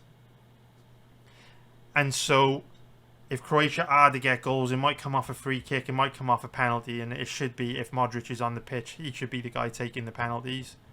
So I think Modric 9.0, that's quite good. Alright, so into Spain. Okay, this one's tricky. This one is tricky. There's a lot of creativity up front here. Morata's obviously a target man. I don't know who would be on penalties. Possibly Dani Olmo. Possibly. Who else? He'd be a penalty taker, right? Spain. I'm not so sure. How deep did we say Spain were likely to go? They'd likely go out to England. And their group's quite tight. So Spain. No one's jumping out at me here. It could go to someone like Mikel Oyarzabal. He's been banging him in. I'm pretty sure he's been absolutely banging him in for Spain recently. Plays for Real Sociedad. Let's take a look at who's been scoring for Spain recently. Oyarzabal's name just jumps out at me. I know he's a wide player, but I'm sure he's been getting a lot of goals at domestic and international level recently. Let's just take a quick look at who's been scoring for Spain.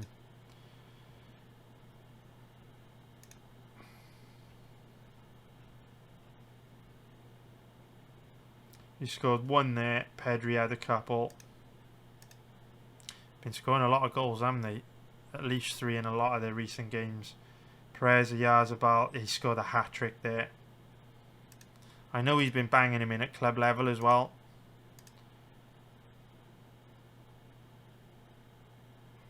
They all chip in, and that's the thing with a team like Spain, right? They all chip in with goals. They all chip in. There's no like focal point like a Harry Kane. They all chip in, so it is difficult to call. especially because they're in a group which you'd think would be quite tight. Yazabal's got goal there. Yeah, that's a tricky one. We'll leave that. Albania. So Broha is a pretty safe bet here, in my opinion. The question is, how many goals are Albania going to score? Because with the group that they're in, say they only score 1 goal out of nowhere, maybe 1 or 2 goals in the entire group, and it isn't Broha that's got one of them, or maybe 2 of their players score 1 goal each, these odds would be split. So while Broha is the obvious pick,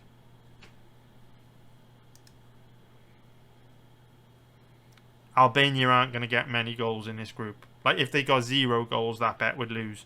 If 2 of their players got 1 goal, that bet would be split in half, and then he'd be taking odds at 2.50. But realistically, is anyone else likely to get goals in this Albanian team?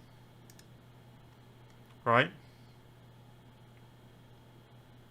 Broha is obviously a different class in that team.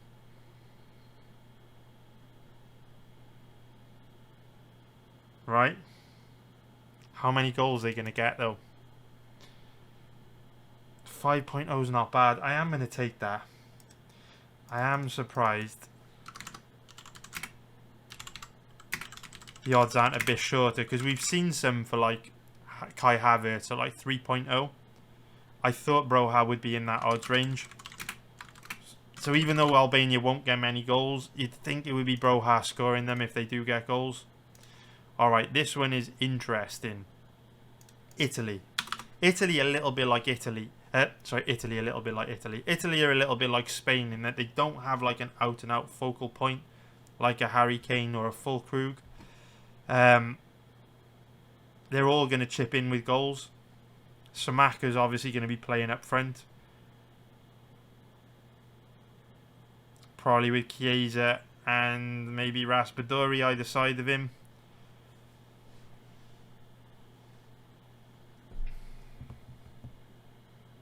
Cambiasso get picked? I didn't think I saw Cambiasso's name on the team on the line. Cambiasso's the top player, man. I mean, I would feel even better about Italy's chances of going deep if they're taking Cambiasso. Let's take a look.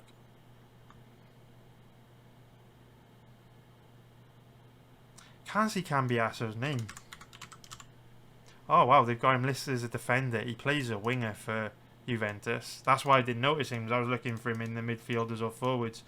Cambiasso's dangerous. They've listed him in the wrong position here. He's actually more of an attack-minded player, and a very, very good one at that. So, who's been scoring for Italy?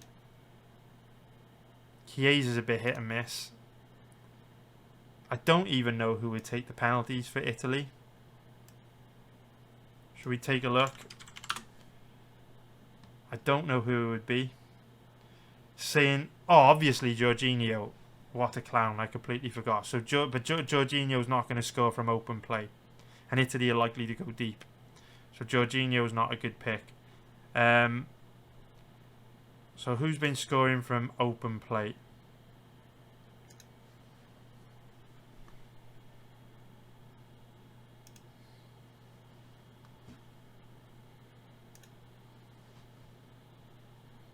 Frattesi, Pellegrino, Barella. See, they're all chipping in. They don't have that focal point. Retegui too. But then he's not likely to start for Italy. They'll more than likely start with Shamaka. Darmian, Chiesa's got a couple. Raspadori, El Shaarawy. Yeah, they all chip in, man. Shamaka. Yeah, Italy's a pass for me. Holland, Memphis Depay, Cody Gakpo, Marlon, Robbie, Weghorst. Ooh, Xavi Simons, 11.0. I like that. That's not a bad little outsider. Xavi Simons has been on fire this season. Who would take the penalties for Holland? Would it be... I don't actually know. Would it be Depay? Let's take a look. It isn't going to be Simons. I know that. He's probably too young. Who is the penalty taker for Holland? Virgil van Dijk? No way.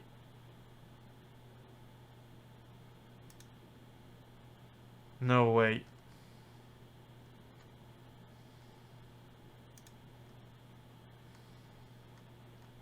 Who would take the penalties for Holland?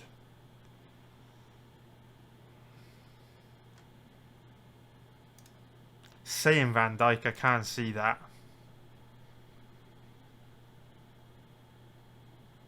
That doesn't make much sense to me. Why would the centre back be a penalty taker?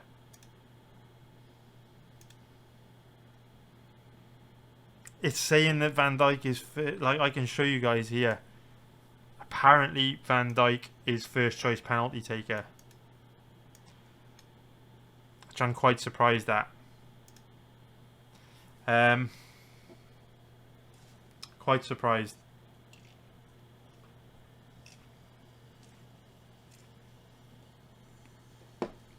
So obviously Gakpo, Depay will be playing in the two most advanced positions. Weghorst and Robbie. I mean, Weghorst you'd think could start, right? With Depay and Gakpo either side him, or would they play Depay up front with Gakpo and Simons either side? Let's have a look. Who's been scoring for Holland? Xavi Simons, just because of the areas he gets into. How great he is on the ball. Dangerous player.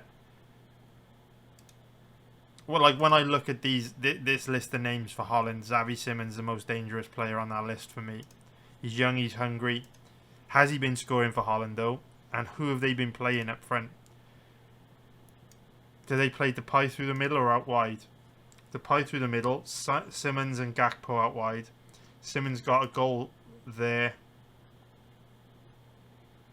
Did he? Yeah, he got the first goal. Did they start with Marlin? I don't think they did they? No. Okay. Alright, 4 against Canada. Depay, Brobby, Frimpong, but he's rotating with these friendlies. He's just rotating. Gakpo, Depay, Simons.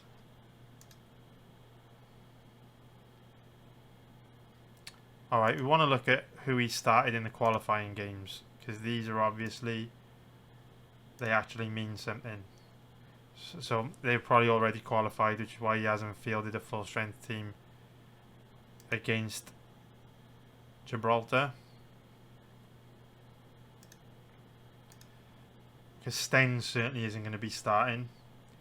They put Weghorst through the middle there. I thought they'd play Weghorst through the middle, and then Depay out wide. But then I suppose if you got Gakpo and Simons either side, it makes sense to play Depay through the middle.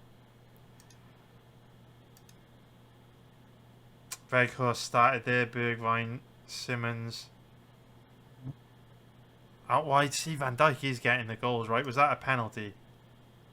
Weghorst missed a penalty. Yeah, Van Dijk got a penalty. So Van Dijk will score goals, but will he outscore players that are playing or in attacking positions? He does. He seems to start with Weghorst more than Depay, but that's because Depay's been injured.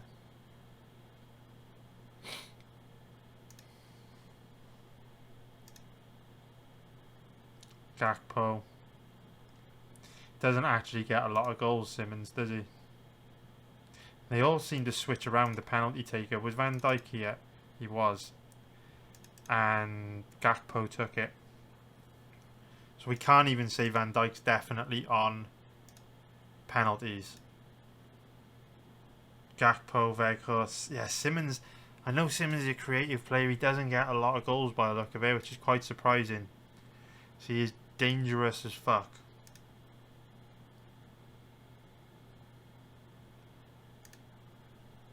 So what are the odds on Gakpo? 4.50.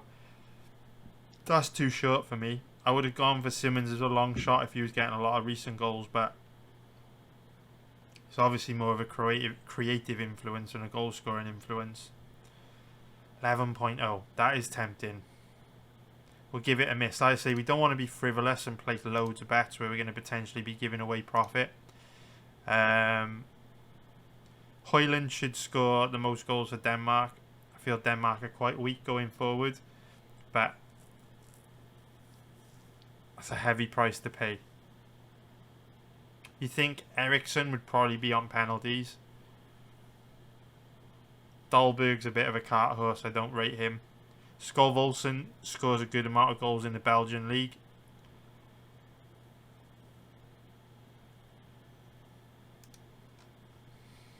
England dodgy at the back. Slovenia, Serbia well organised. They'd play Germany in the round of 16, so not a lot of goal scoring opportunities for a team like Denmark, to be fair, because their path through the group stages and then to the round of 16 is tough. So then you're thinking, you know, if Højbjerg doesn't have a particularly good tournament, someone else could just grab a couple goals and take it. So if you can get massive dog odds on that, like Skov Olsen at 17.0, interesting to me because I know he does bang him in for Club Brugge. See if he's been scoring at international level.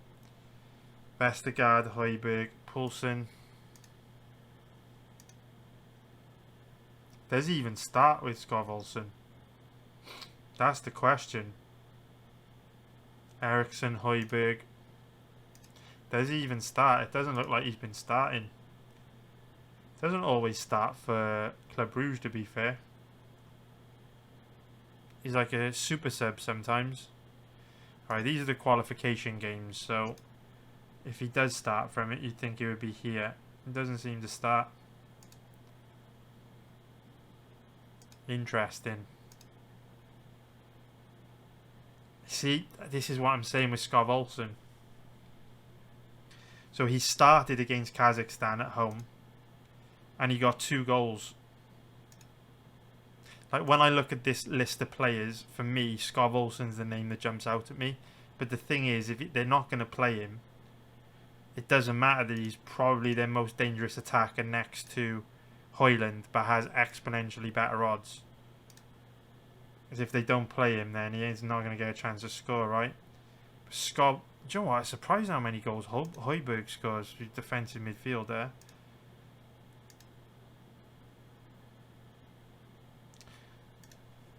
Skov Olsen's interesting, man. But I don't want to just frivolously throw around money. Ultimately, we're trying to make a profit here.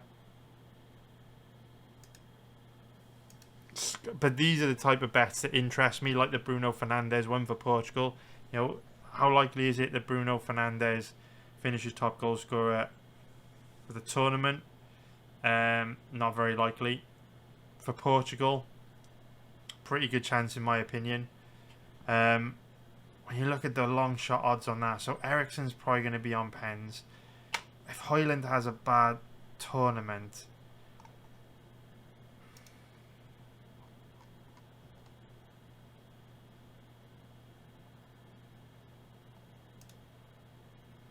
just doesn't seem to play Olsen that often, right? And, you know, when he does play Olsen, it looks like he scored goals. But if Olsen doesn't start, then your money dead in the water. So we'll have to move on.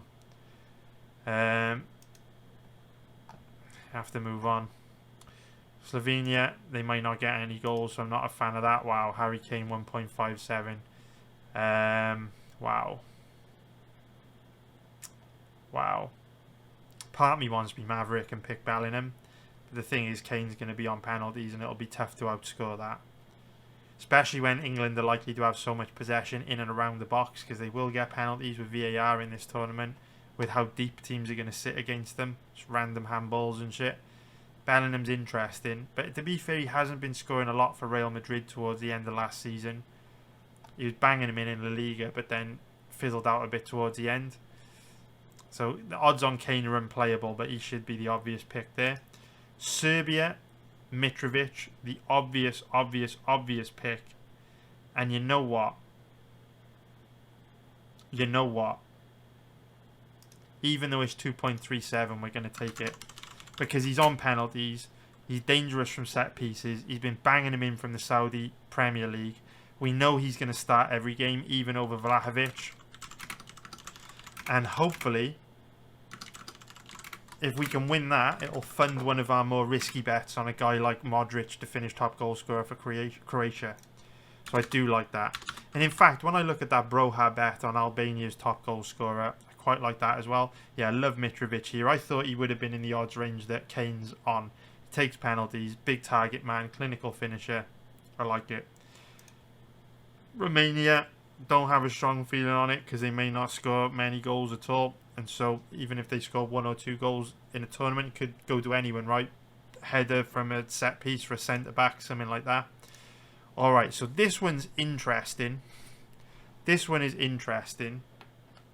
Dovbyk obviously bangs him in La Liga. Very dangerous goal scorer. But Mudryk is likely to get a lot of game time for Ukraine. And he is a very dangerous attacker. Loads of pace. Dangerous on the counter-attack. Let's take a look at who's been scoring for Ukraine. Mudryk at 13.0 is interesting to me because I don't feel he's had a particularly good start to his Chelsea career, but for me he's deadly on the counter-attack and still a world-class player who is very good for Ukraine. I'm assuming Zinchenko would be on penalties. He's definitely on free kicks. But Mudryk for me is the type of player who can really step up and stand out in an international tournament like this. So Yaremchuk, Dovbyk, Sudakov, Tizganov. So everyone chipped in a bit there. Dovbyk, he does fucking bang him in La Liga, to be fair to him. Why do I keep clicking that? Mudryk there. He's not scoring loads, our boy Mudryk, is he really? Yaremchuk, Dovbyk. Dovbyk hard to outscore Dovbyk, right?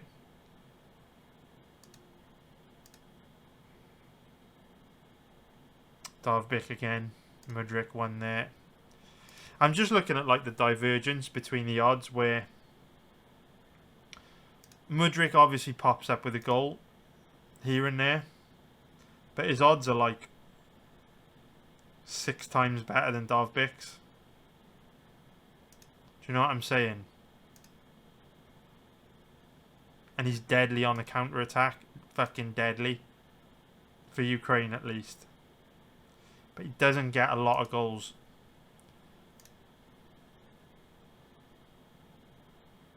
At international level. I think only a couple. So we'll leave that. His name did jump out at me. The odds on Dovbyk are too short for me. Even though he does bang him in La Liga. Just 2.0 doesn't get me excited. Instead of when you look at like a fucking Mitrovic, who you know will get goals for sure. There aren't many goal scorers in this Serbian team, especially because the manager doesn't tend to start with Vlahovic and Mitrovic. Tends to pick one or the other, and it always tends to be Mitrovic. So we should get a lot of game time. Yeah, it's tricky. All right, Belgium. Romelu Lukaku, Kevin De Bruyne, Leandro Trossard, Jeremy Doku, Penda, Luka Bacchio. Love it. Kevin De Bruyne 7.0. Odds are mad. I love that. Absolutely love it. So, I love it for a couple of reasons. The odds are insane. You'd think De Bruyne would be on penalties. He'll definitely be on free kicks in and around the box. He's got a mean fucking long shot. Tricky in the box. Very, very, very, very... Well, probably best midfielder in the world. Lukaku, you know, tends to get tired after an hour. Not that clinical of a finisher anymore. Bit lazy at times. I love De Bruyne at 7.50. In fact, that's probably my favourite prop we've got so far. De Bruyne, top goal scorer for Belgium. I love it.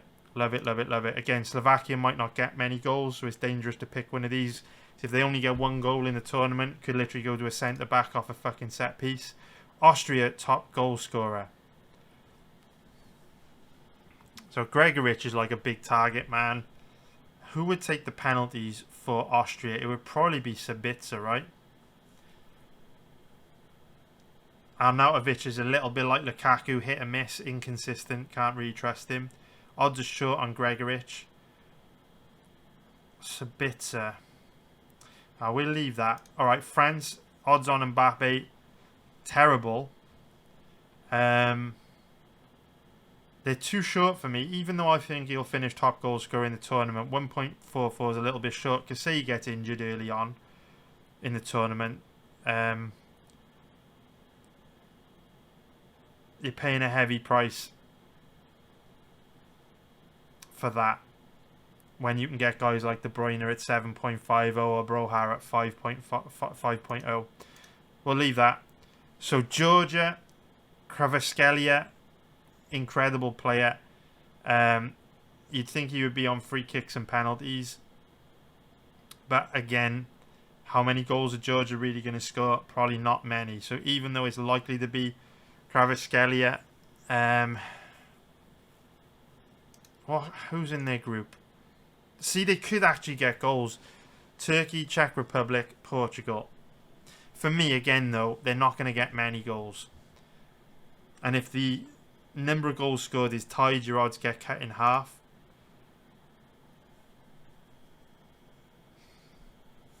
Yeah, probably best to leave that. Just because I don't think they're going to get many goals. Turkey, Kalinoglu, Cenk Tosun, like fucking Lukaku, waste of space. Yildiz, Yilmaz, Artukoglu. Again, Turkey are an all-out attack. They're a team that everyone will chip in with goals. They haven't got like an out-and-out goal scorer, but they're very attack-minded. So this is difficult to call. Very, very difficult. Kalinoglu is probably favoured because he should be on penalties and free kicks. Tosun's shit.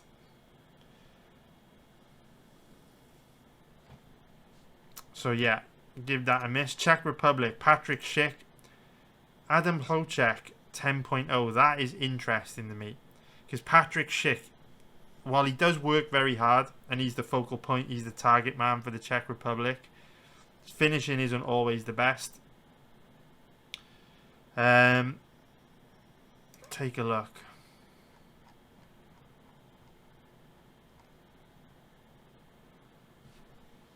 Hloček does bang him in. This is one of those ones. Let's take a look at who's been scoring for the Czech Republic, because Hloček is kind of surprising to me at 10.0. I know the Schick is like their focal point, but he's not the most clinical. So let's take a look.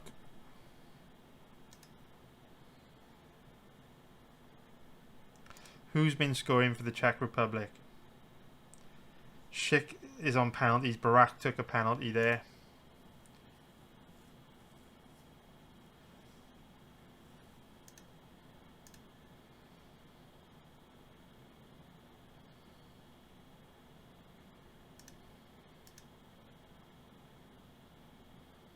They're all chipping in, aren't they?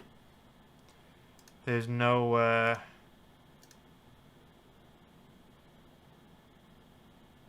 There's no out-and-out goal scorer.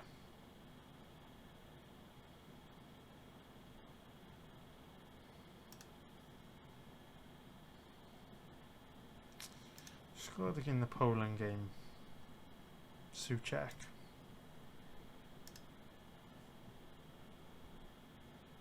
Yeah, Hloček doesn't get as many goals at international level as I thought he did. He fucking bangs him in the Czech Premier League. Goal there. They all tend to chip in though.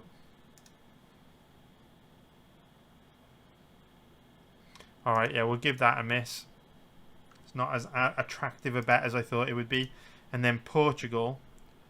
Wow, okay. Well, I absolutely love Bruno Fernandes, the Finnish top goal scorer for Portugal. Again, Ronaldo just has lacked his killer instinct. He hasn't. His finishing hasn't been as good this season. I know he's scored a lot of goals on paper in the Saudi League, but the amount of chances he misses is unbelievable. He's very greedy, gives the ball away a lot. And I'm not even sure if he'll be on free kicks and penalties with Bruno Fernandes in the team, who's at the absolute top of his game. So we'll go Bruno Fernandes, top goal scorer for Portugal at 6.0. I like it a lot. Similar to the De Bruyne top goal scorer bet. I like it. I like it. I like that a lot. I do like it a lot. Okay, so the next betting market that we're going to be taking a look at is player total goals. Now, this is a market that I really like. My strategy for this market will be trying to find players in teams who I think are going to go very deep in the tournament, so they're going to be playing in a lot of games to get those goals. And we want to be looking for either players who are the focal points of their team, like a Kylian Mbappe or a Harry Kane, or we want to be looking for players on free kicks and penalties. So straight away, Bruno Fernandes, I love over 1.5 goals because there's a good chance he'll be on free kicks and penalties. Even if he isn't, he can score goals from open play. And because I think Portugal are going to go very deep in the tournament, there's a lot of games which Fernandes will be involved in, which gives him, a lot of opportunities to get those 2 goals. What I really like about bets like this, I'm not saying this will win, I'm saying it's pretty likely to win. If we can win this, it would then enable us to free roll on our more risky bets on Bruno Fernandes, such as Fernandes to finish top goal scorer for Portugal, or Fernandes to finish top goal scorer of the entire tournament. Because like I say, if Ronaldo isn't on free kicks and pens, I think Fernandes could actually finish top goal scorer this tourney.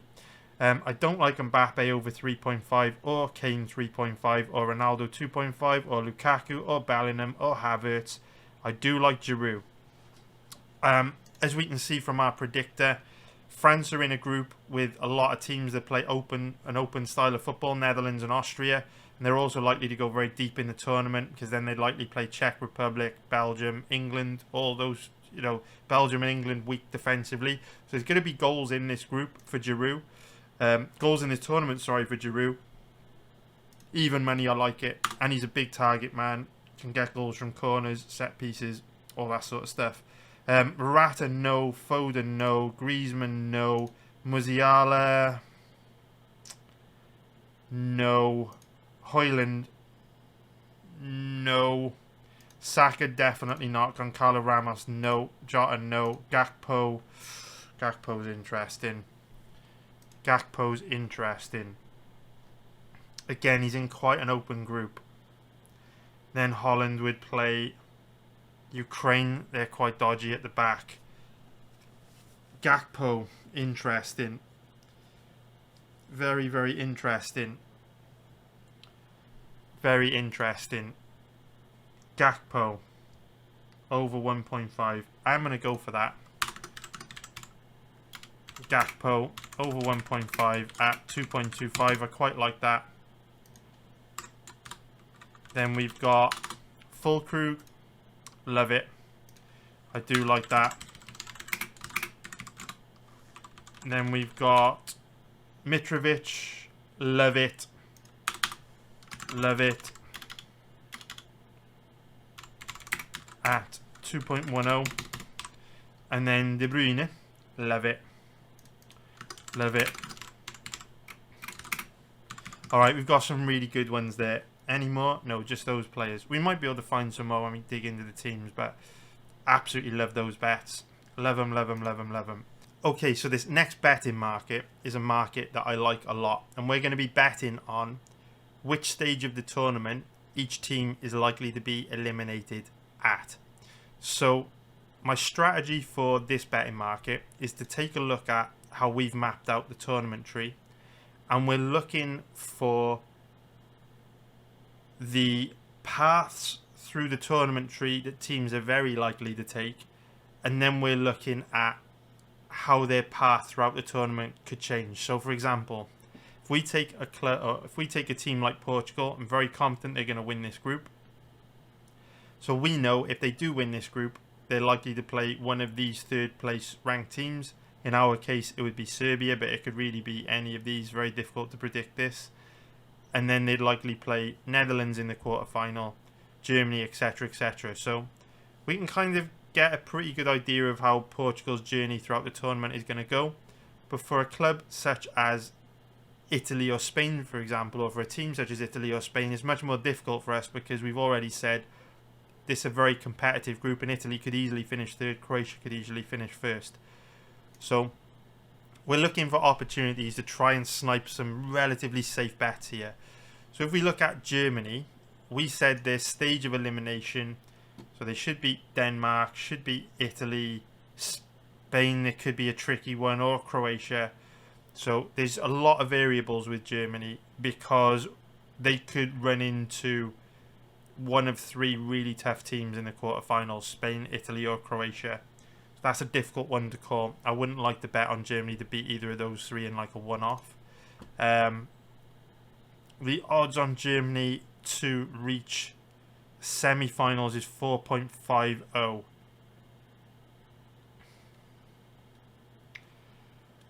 Eliminate. Yeah, I don't like that. So, stage of elimination for Hungary. So I believe we said Hungary would likely go out in the round of 16. So if they finish second, they would likely play Spain. I think they would very much lose to them. If they finished in the third place rankings, I think they'd face even stronger opposition. So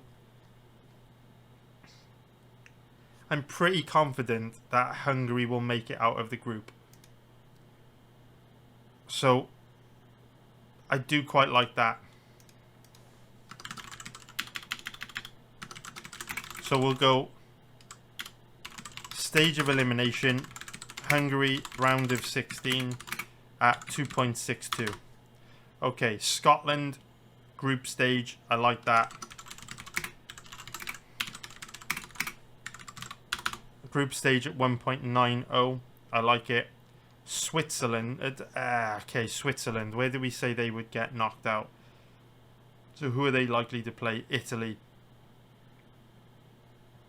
And if they ended up in Switzerland's place, if they ended up finishing second, Hungary would be Spain. Yeah, I don't see a lot of quality in that Swiss team, if I'm being brutally honest. So I think they likely go out in the round of 16 as well.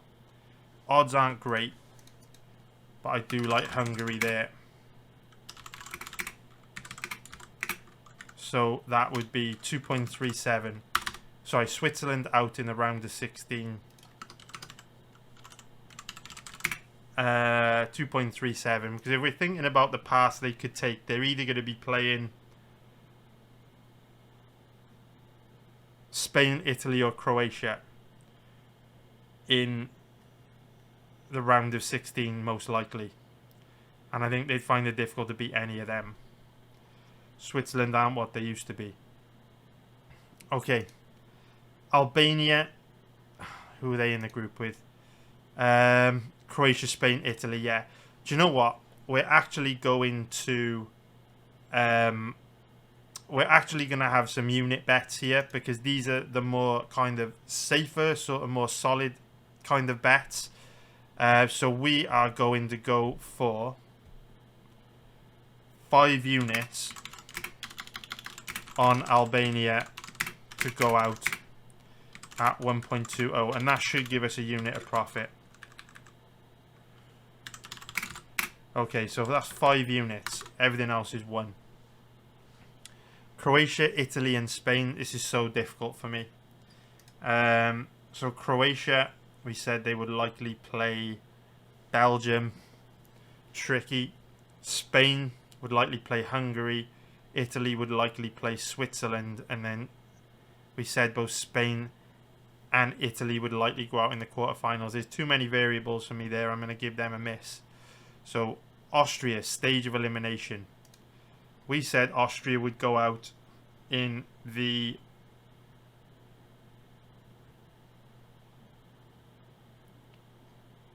Where do we say they go out? They'd actually go out in the group stage. Interesting. France, Netherlands. Yeah, that's tricky because it comes down to the third place ranking system, and this is going to be very tight. So we'll give that a miss. France, they could go all the way. So I'm not touching that. Holland. So they'd likely play Ukraine, then Portugal. Okay, so if they didn't play Ukraine, who would they run into? So it would be...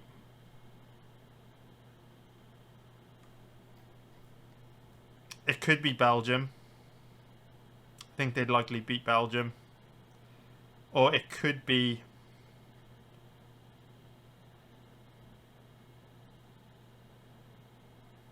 Yeah, Belgium or Ukraine. And then they'd likely play Portugal. or it's going to be Portugal, innit? So I reckon, what are the odds on them to go out in the quarterfinals?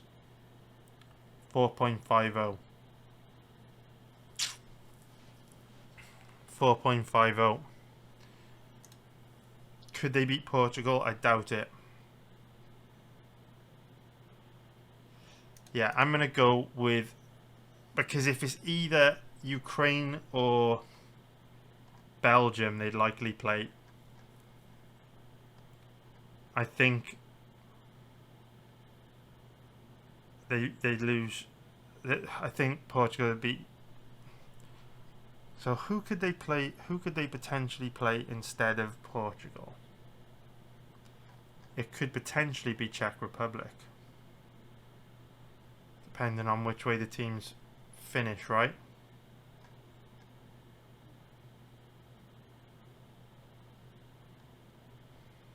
So yeah, they play Ukraine or Belgium there, and then they advance on to winner of Portugal, Serbia. See, if Ukraine did manage to snipe the top spot and Netherlands played Belgium, motherfucker. But it is quite attractive odds. I will take a shot on that.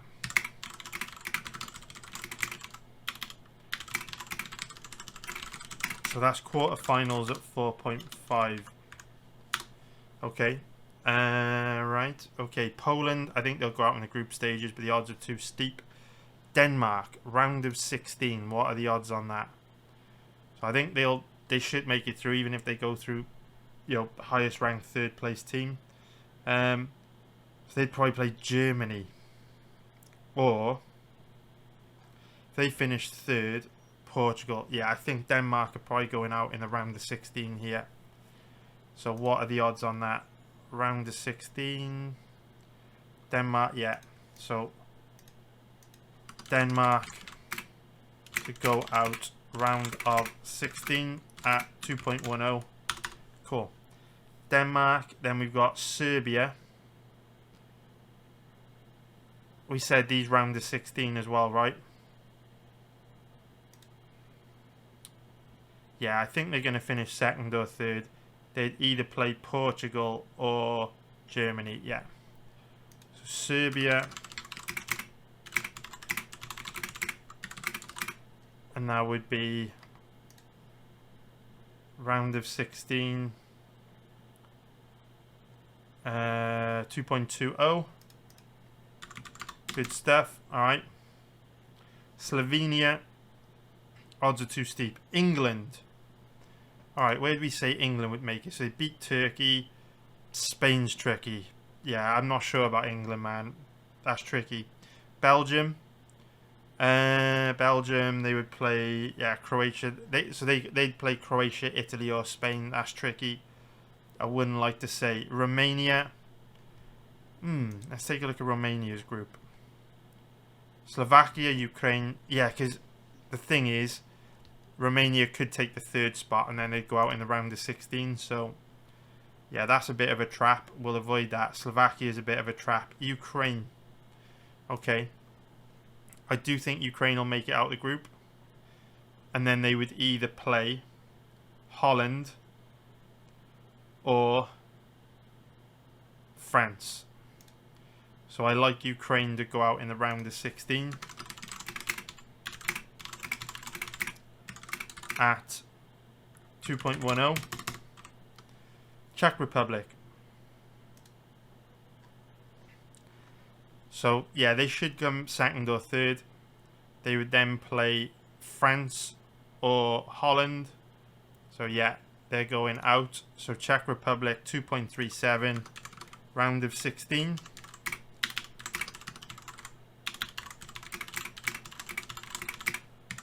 At 2.37. Okay, and then we've got Georgia. What's their group looking like? I wouldn't fuck with that just because random shit can happen and Turkey might fuck up. Portugal. They could go all the way. I am not betting that. Turkey.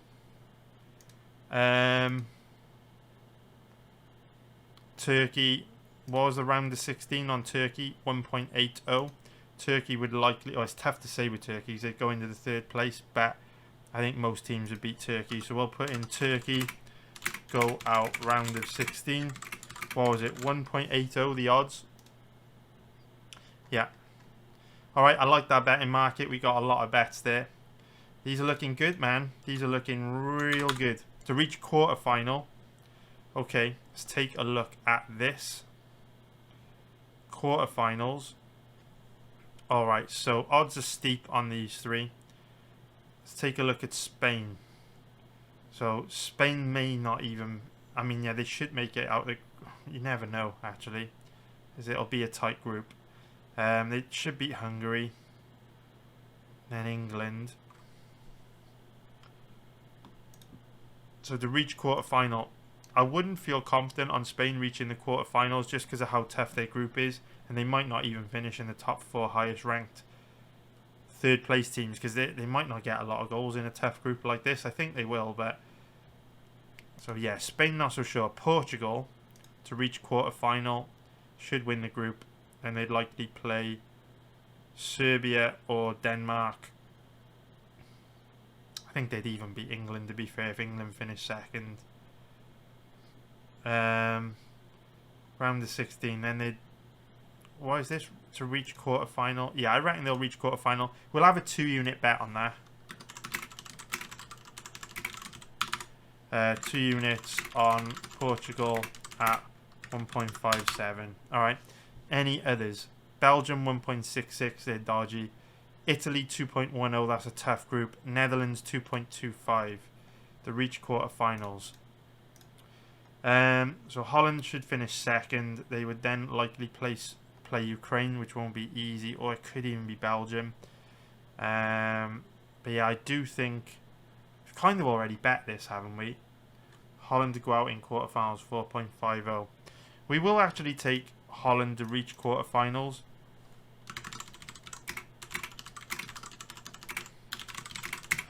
$2.25. Alright. Denmark to reach quarterfinals. No. Switzerland, no. Croatia, no. Austria, no. Hungary, no. Turkey, no. Any wildcards that we said would likely reach quarterfinals? Not really. Alright, moving on. Eliminated by penalty shot, no. Pure gambling. Highest scoring team, pure gambling. Lowest scoring team, pure gambling. Nope, no. Top league goal scorer. Ooh. Oh, hang on a minute. What are we looking at? Oh, no, fuck this. Oh, actually, maybe there might be opportunity here. There might be opportunity for some... there might be some opportunity here, actually, for some, like, divergences. Because Dovbyk is 9.0. He's the focal point for Ukraine. He could score just as many goals as Morata, because Ukraine's group is easier than Spain's, even though Ukraine aren't likely to go as far as Spain, not by much, because we expected Ukraine to go out in the round of 16 and Spain to go out in the quarterfinals. So I actually like Dovbyk.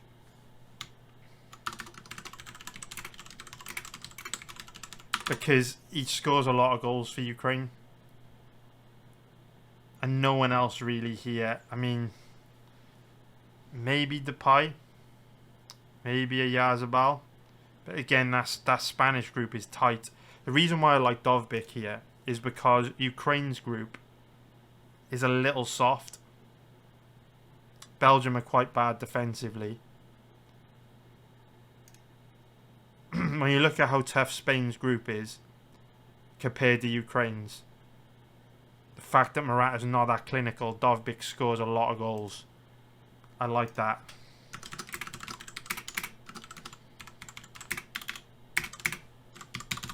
I like that.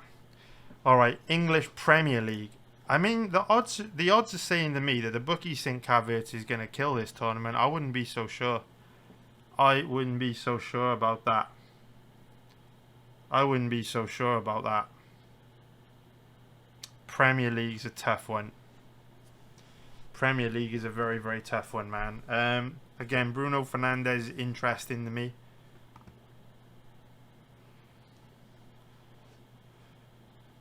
but I'm going to give the Premier League a miss. German Bundesliga.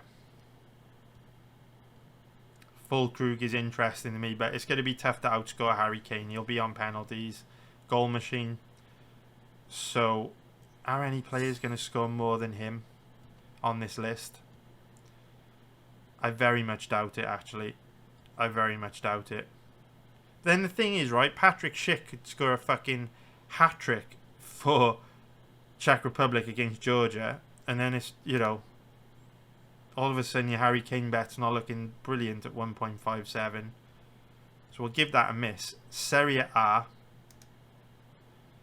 Lukaku, Giroud, Vlahovic, Immobile, Thuram, Chiesa, Kvaratskhelia, Raspadori, Rafael Leao. I will go for... I didn't think they were taking Immobile, were they? That's the second Italian player who I didn't see on the list. No, they're not taking him. So you are getting honey-dicked, because Immobile would be a good bet, because he's a goal machine for Italy, but I think he's injured. I like Giroud. I like Giroud. Giroud at 9.0. I do like that. Because, again, Lukaku, shit. Vlahovic doesn't tend to start for Serbia. Immobile isn't even going to the tournament. Thuram's a winger. Probably won't even start for France. Chiesa could get a few, to be fair. Raspadori could get a few. Leao could even get a few. Schumacher could get a few. In fact, Schumacher's interesting for Italy. At 15.0, he is interesting. He's actually interesting to me. Barella, midfielder. Kalinoglu, no. Jovic, no. Rabiot, no. Okafor, no. And Doy Arnautovic, no. Do we go Schumacher as well?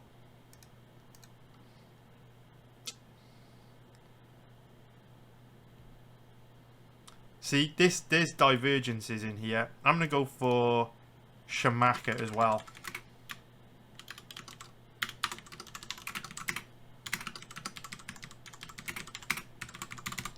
The divergence for me in there is Lukaku is shit.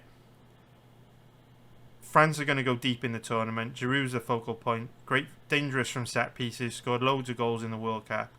Schumacher is obviously Italy's #1 striker. I think Italy could do well this tournament. Immobile ain't even going. Kvaratskhelia, he's going to go out in the group stages. Leao, he's a winger. Chiesa's a winger. Vlahovic probably won't start. So Schumacher's a cheeky one at 15.0. These odds will probably decline, I reckon. Until group betting. Okay, here we go. So this is on the team to win the group. Okay. So, odds too steep on Germany. They should get it done. We might be looking at value here. Italy 3.0. Nah, I don't really like it. Group C, England. The odds are too steep for me because of how bad they are defensively. France, odds too steep. Belgium, odds too steep. Portugal. You know what? We'll go 2 units on Portugal there.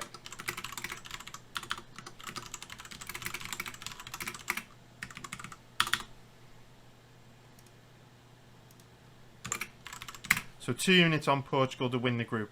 We like that. All the others, a bit tight. So group qualification. Alright. So this is where we could be looking at some parlays. Okay. Group qualification. Alright, so Germany odds are crazy. Hungary 1.66. I do think Hungary will qualify simply because I just don't see them finishing bottom of this group. So we will take Hungary out of group at 1.66. Okay, Scotland, no. Switzerland, they should take it, shouldn't they? 1.50 a bit steep. Albania, no. Croatia, no. Italy, no. Spain, no. Austria, 1.80, no. France, no. Netherlands, no. Okay, so it's interesting because this does include the 3rd place finish. So Austria at 1.80. is not a bad shout, to be fair, because they are better than Poland. We'll come back to that. I'll have a think about it. So England, odds terrible. Serbia. Who is Serbia in the group with? Denmark, Slovenia.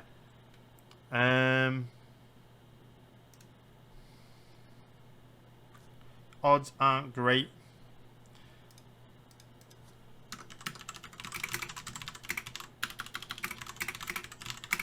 Alright, odds to qualify out of group 1.57. Okay, Slovenia, no. Belgium, odds too steep. Romania, steep. Slovakia, no. Ukraine, too steep. Czech Republic. Yeah, I think they'll get out of the group. Yeah.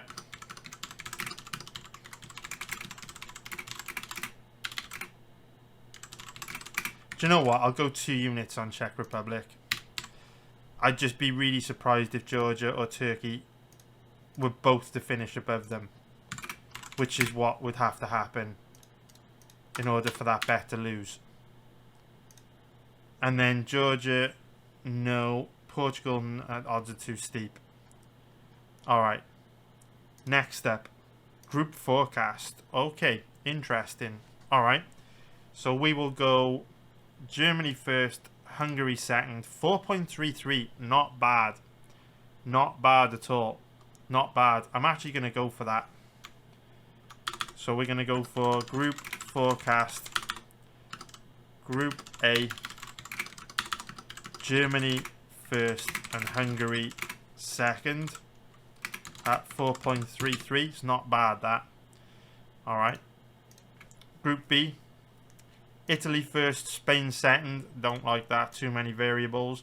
Group C, England first, Denmark second. 3.0, I'm quite surprised at that. Quite surprised at that. I am quite surprised at that. England first. Yeah, we'll go with that. So Group C, England first, Denmark second at 3.0. Alright. Thought the odds would be worse than that.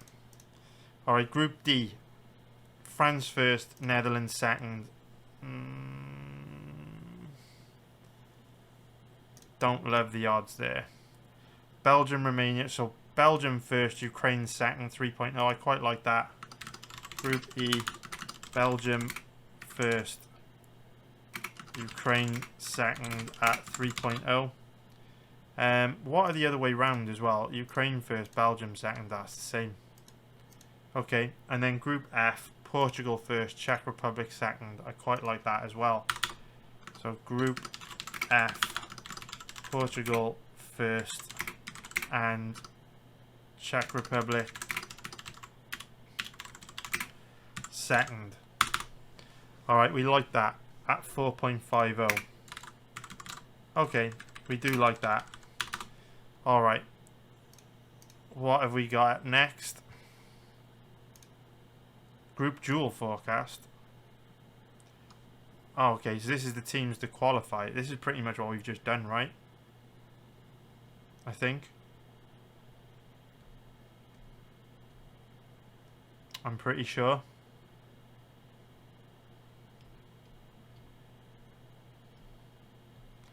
But if we do look at that Group E, yeah, I do like that. So dual forecast. Group A. I don't like Germany and Hungary just because Switzerland could come in there. Group D, again, anything could literally happen here. Group C, odds are a bit short for me. Austria, France, Netherlands, odds are too short. Belgium and Ukraine, though, I like that. 2.5. That would be Group E. Belgium and Ukraine at 2.25. The finished bottom of the group. Here we go. Okay. Alright. Interesting. Alright. Here we go. To finish bottom of the group. Scotland at 2.10. I like that.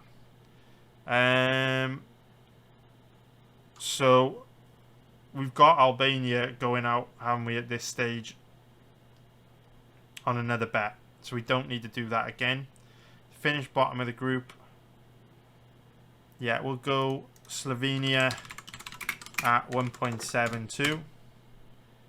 Finish bottom of the group. We'll go... It's too tight between Poland and Austria, actually. And then this group...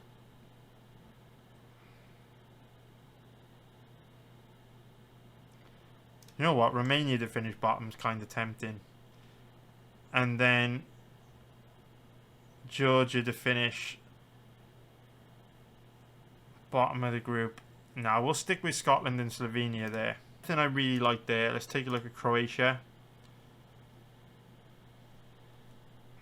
Got Modric in here, right?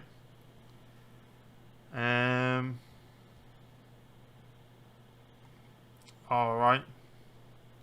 Team total goals over 5.5. So we think Croatia are likely to make it to... Okay, so if it's... They'd also... Yeah, so if they went out in the round of 16 again, they'd have to average about or almost 2 goals a game. No, maybe just over... Nah, they don't have goal scorers, though. Wow, player total assists over 0.5. I do like that, actually. I do like that. Because he's only got to get 1. So, we'll go 2 units on that. So that's 2 units on Modric over 0.5. Bruno Fernandes, most goals. Oh, wow. We'll take this. We'll take this. It's a nice little prop.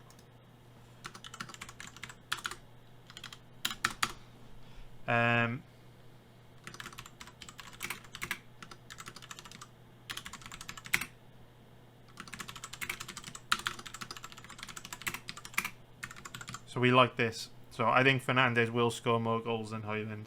Because I think Portugal will go far deeper than Denmark. So Fernandes will get more. He will get more opportunities to score. England, England, England, England, England, England, England, England. Wait a minute. Harry Kane, top... Oh, okay, that was top goal scorer for the tournament. I was like, hang on.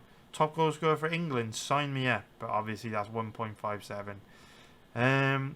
Player total goals or 3.5. No, no, no, no. No, no. No, no, no. In fact, Foden over 1.5 assists. That is appealing, actually. That is actually a little bit appealing. Even Kane over 1.5. I don't trust fucking Southgate to play Foden, though. He's a dick like that. Never know what he's going to pick. Betting. Yeah, eliminated by penalty shootout. It feels rude not to at 5.5. But we won't do that. That's fucking gambling. Ooh, Kylian Mbappe versus Harry Kane. Most goals. Wow. Bellingham versus Griezmann. Giroud versus Foden. Interesting markets, these. Off the top of my head, I'd go Mbappe. I would go Giroud. I would go Griezmann. But not enough to actually bet them. Giroud's tempting, actually. Where do we say England were likely to go out? So England will play Turkey. England's in a sweaty group. Turkey, Spain, France.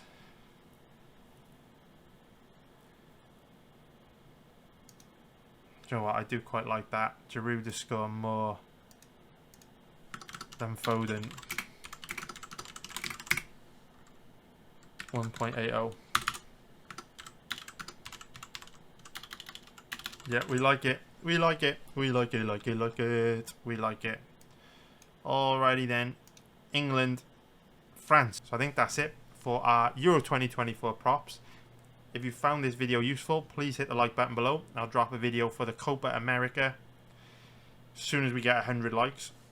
If you want to get my betting tips, my live betting tips for Euro 2024, check out my website, mwbettingtips.com. Hopefully these bets will return a profit. We do have a lot of them, as you can see here. Don't know how many exactly. I need to go place my own bets across various different websites. Obviously not all sites are going to have these types of bets, but why did I type Giroud there? Oh, okay, that makes sense. Alright, so if you're in my Discord, you can join for free. Link in the description below. I'll post all these bets in the announcements channel on Discord. So if you like the video, like it, subscribe if you haven't already. Hopefully these will bank a profit. Take care everyone, love you all, and I will see you all very, very soon. Take care, guys.